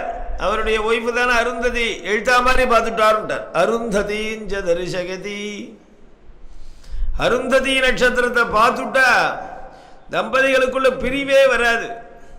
கடைசி வரைக்கும் ஒத்துமையாகவே இருப்பாளாம். அதனால முறையாக சாயங்காலம் பிரவிஷ்ய ஹோமம் பண்ணினா தான் இந்த அருந்ததி நட்சத்திரத்தில் ஆகாசத்தில் சூரியன் மறைஞ்சதுக்கப்புறம் இருட்டு வேளையில் நட்சத்திரங்கள் உதயமான உடனே அருந்ததி நட்சத்திரத்தை பார்க்க முடியும். அதுலேருந்து ஆரம்பித்து 3 நாளைக்கு வரைக்கும் கந்தர்வனை பூஜை பண்ணணும். கந்தர்வன்கிறவன் தான் ஒருத்தருக்கு அழக உருவாக்குறவன். பொண்ணுக்கு பையன் அழகா தெரியணும், பையனுக்கு பொண்ணு அழகா தெரியணுங்கிறது கல்யாணத்தோட முடியல. அதுக்கப்புறம்தான் இவனுடைய பார்வை அழகான பார்வையா மாறணும். அது தெய்வத்தைகளால தான் முடியும்.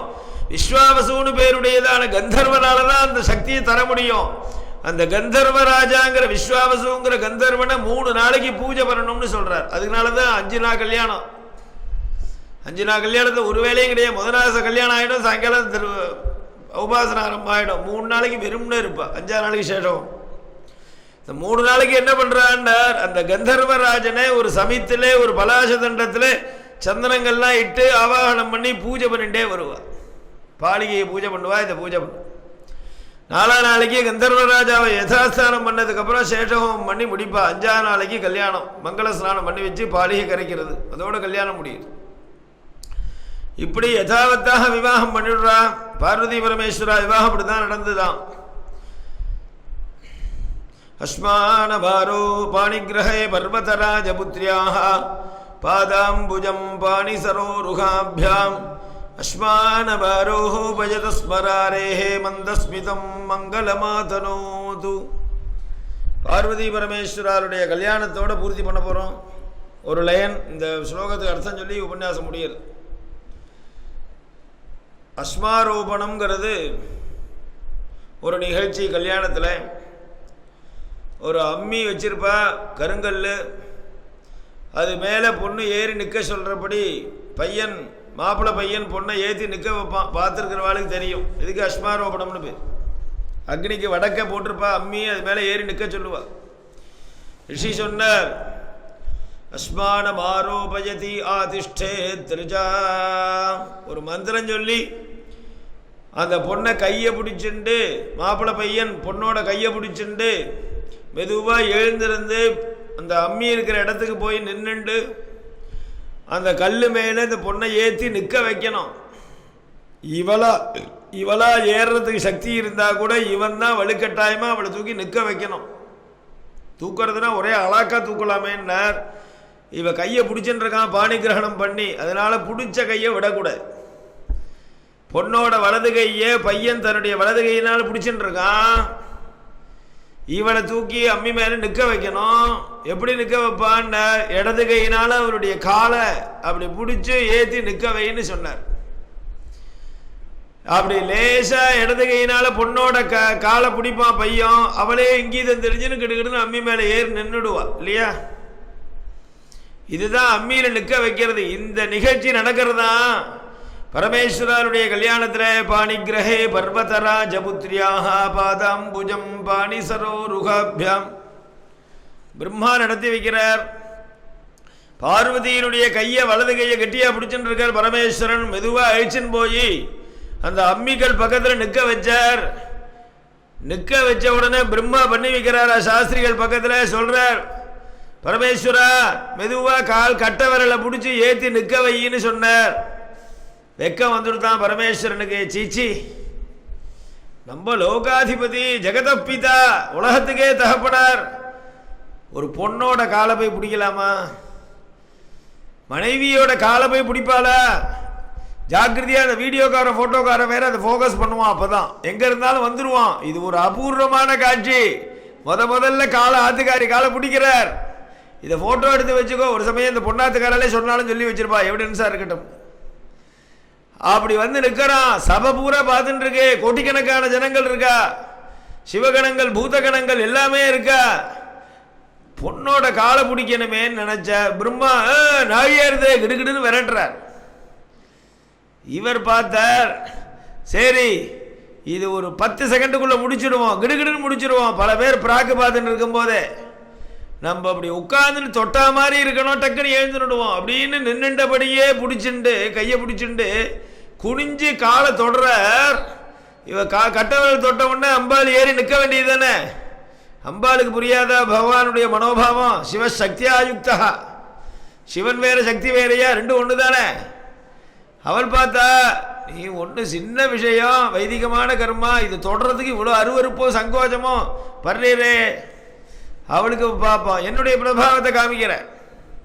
பாதாம்புஜம் பாணி சரோருகாபியம். அம்பாளுடைய கால் தாமர புஷ்பம் மாதிரி மிருதுவா இருக்குமா. அம்புஜம் தாமர புஷ்பம் மிருதுவா, தாமர புஷ்பம் கூட கொஞ்சம் கடினமா இருக்கும். அம்பாளுடைய சரணம் அவ்வளவு மிருதுவான சரீரம் தொட்டாலே செவந்து போயிடும்.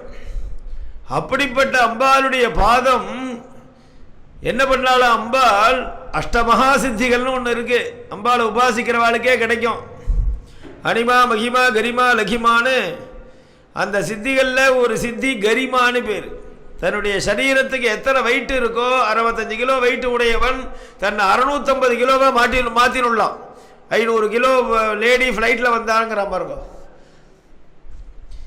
இவன் நினைச்சா சரீரத்தினுடைய அமைப்பு பெருகாது. இதே 6 அடி இதே அமைப்பு வெயிட் வண்டி ஜாஸ்தி ஆகிடும். இதுக்கு கரிமான ஒரு சக்தி. அதே மாதிரி வெயிட்டை குறைச்சிக்கலாம்.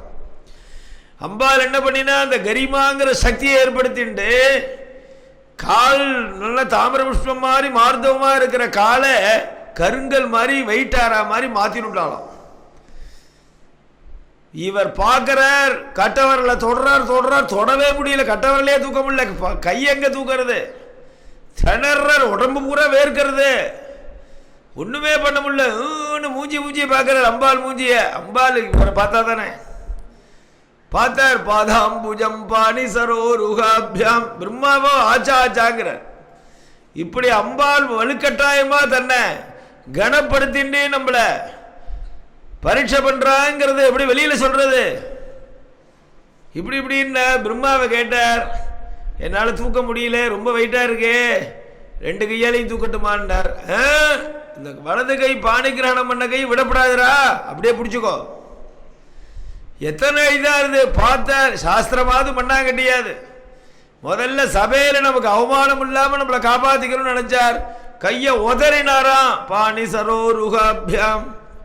2 கைனாலையும் பாதத்தை அம்பாளுடைய பாதத்தை தாங்கி தூக்கி நிற்க வைக்கிறார். இத எல்லாரும் திருப்பி பார்க்கிறார். எல்லாரும் வெச்சகன் வாங்காம இந்த நிகழ்ச்சியை பார்த்துட்டு இருக்காளாம். அஸ்மானமாரோஹோ பஜத ஸ்மராரே. ஸ்மராரியவர் மன்மதனையே எரிச்ச பகவான் 2 கையாலையும் அம்பாளுடைய பாதத்தை தாங்கி அப்படி தூக்கி ஏற்றி நிற்க வச்ச உடனே அம்பாள் அப்படி புன்சிரிப்பு சிரிக்கிறார். மந்தஸ்மிதம் மங்களமாதனோது.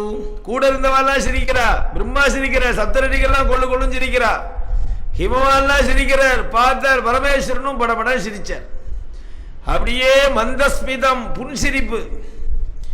அப்படி பார்வதி பரமேஸ்வராளுடைய மங்களமான புன்சிரிப்பு. மங்களமாதனோது. எங்க எல்லாருக்கும் மங்களத்தை கொடுக்கட்டும், க்ஷேமத்தை கொடுக்கட்டும்னு பார்வதி பரமேஸ்வராளுடைய விவாகத்தை வர்ணிச்சார்கள்.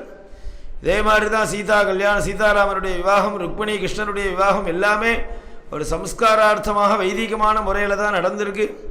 இந்த விவாக சம்ஸ்காரங்கிறது ஒரு முக்கியமான ஒரு நிகழ்ச்சியாக இருக்குது. வைதிகமான முறையில் தர்மத்தை அடிப்படையில் அம்மி மிதித்து அருந்ததி பார்த்து அக்னியில் ஹோமங்கள் பண்ணி துருவ அருந்ததி தரிசனத்தோடு வரணும்னு சொல்லப்பட்ட பிரகாரம் யதாவத்தா இன்றைய தினம் நம்ம சமூகத்தில் நிறையா நடந்துட்டுருக்கு.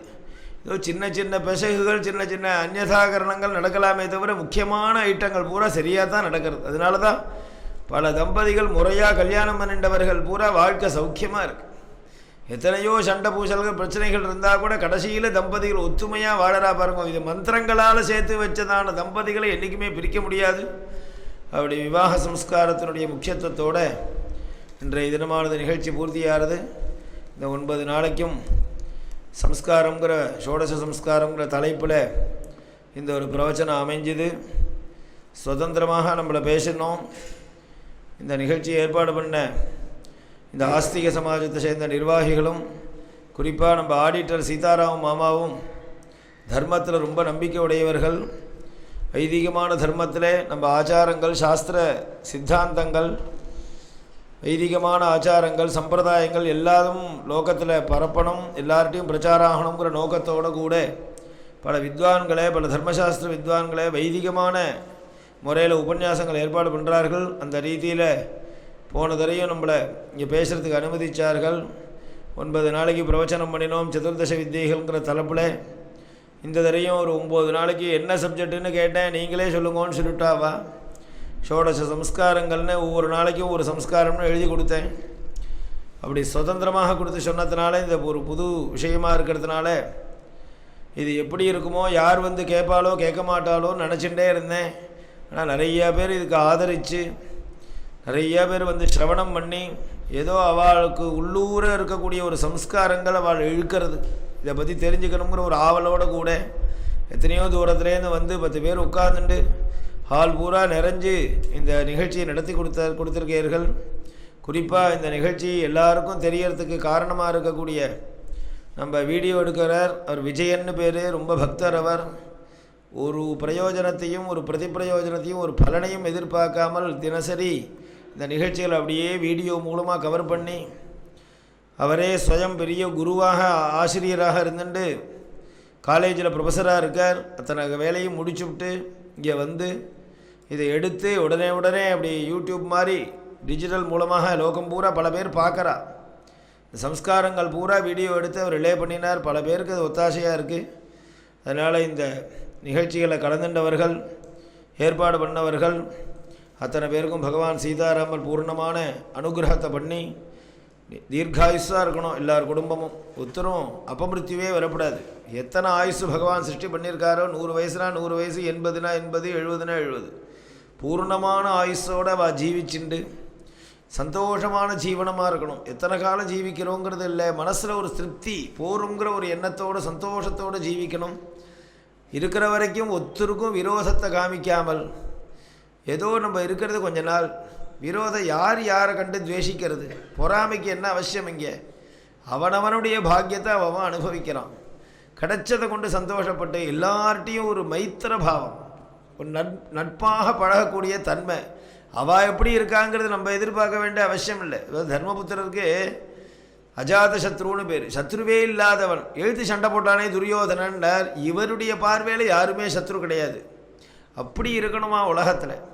அப்படி சர்வஜன மைத்திர பாவத்தோடு இருந்துண்டு கூடின மட்டும் மற்றவர்களுக்கு உபகாரமாக இருந்துட்டு லோகத்துக்கும் நம்ம ஏதாவது பண்ணணும். நம்ம குடும்பத்தை மட்டும் பார்த்துட்டா போகாது, லோகத்துக்காக ஒரு மனுஷன் நினச்சி பார்க்கணும். நம்ம வாழக்கூடிய சமூகத்துக்கு, நம்ம வசிக்கக்கூடிய தேசத்துக்கு நமக்கு என்ன சக்தி இருக்கோ அந்த ரீதியில் ஏதோ ஒரு உதவி பண்ணினோம் அப்படின்னு இருக்கணுமா. இதெல்லாம் சாஸ்திரங்கள் சொல்கிறது. இப்படி இருந்தால் தேசம் சௌக்கியமாக இருக்கும். நம்ம பாரத தேசத்தில் பிறந்த ஜனங்கள்கிட்டேருந்து தான் எல்லா தேசத்துக்காரனும் பாடத்தை கற்றுக்கணுங்கிறார்.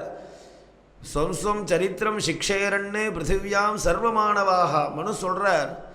இந்த பாரத தேசத்தில் பிறந்தவர்களுடைய கலாச்சாரம், கல்ச்சர் இருக்கே, இதுதாண்டா உயர்வு. எல்லா தேசத்துக்காரனும் இவன்ட்டே படிப்பு பண்ணிக்கணும், இங்கே வந்து தெரிஞ்சுட்டு போகணும்னு சொல்கிறார். அப்படி உயர்வான ஒரு கலாச்சாரத்துடையதான பாரத தேசம் நல்ல விதமாக அமைஞ்சு நல்ல சாத்வீகமான எண்ணங்களோடு கூட எல்லாரும் அப்படி சௌக்கியமாக இருக்கிறதுக்கு பகவான் அனுகிரகம் பண்ணட்டும். எனக்கும் அப்படி ஒரு வாக்ஷுத்திக்கு உத்தமமான ஒரு ஸ்தலமாக இருக்குது. இதே மாதிரி ஒரு ஸ்தலம் பார்க்க முடியாது. நிதானமாக நிசப்தமாக மனசு ஏகாகிரதையோடு கூட விஷயங்களை தெரிவிக்கிறதுக்கு ஒரு சந்தர்ப்பமாக இருக்குது. நல்ல மேடை. சாயங்காலம் வெங்கடேஸ்வரம்மா பேசியிருந்தார். எவ்வளோ பெரியவாலாம் இந்த மேடையில் வந்து உட்கார்ந்துருக்கா. அனந்தராம தீட்சருக்கு மேலே இத்தனை பெரிய பிரபல சங்கீத வித்வான்கள்லாம் வந்திருக்கா. எவ்வளோ பெரிய உபன்யாசகால், சாஸ்திரஜால், ஆச்சாரசீலர்கள், யதீஸ்வரர்கள். இந்த மேடையை அலங்கரிக்காத சுவாமிகளே கிடையாது. அத்தனை பீட்டாதிபதிகள் வந்திருந்ததான உட்கார்ந்துருந்தான ஒரு மேடை. ஏதோ ராமருடைய ஒரு கிருப்பை நமக்கும் கொஞ்சம் காலம் உட்காரத்துக்கு ஒரு பாக்கியங்கள் கிடைச்சிது. பகவான் எல்லாருக்கும் சுகத்தை கொடுத்து ரட்சிக்கட்டும்னு சொல்லி பூர்த்தி பண்ணிக்கிறோம். ஸ்வஸ்தி பிரஜாபிய பரிபாலயந்தாம் நியாயேன மார்கேண மஹீம் மஹீஷாः கோப்ராஹ்மணேभ्यः शुभमस्तु नित्यं लोकाः समस्ताः सुखिनो भवन्तु. काले वर्षतु पर्जन्यः पृथिवी सस्यशालिनी देशोऽयं क्षोभरहितः ब्राह्मणाः सन्तु निर्भयाः अपुत्राः पुत्रिणः सन्तु पुत्रिणः सन्तु पौत्रिणः अधनाः सदनाः सन्तु जीवन्तु शरदां शतं सद्गुरुस्वामिनः जय आञ्जनेयस्वामिनः जय.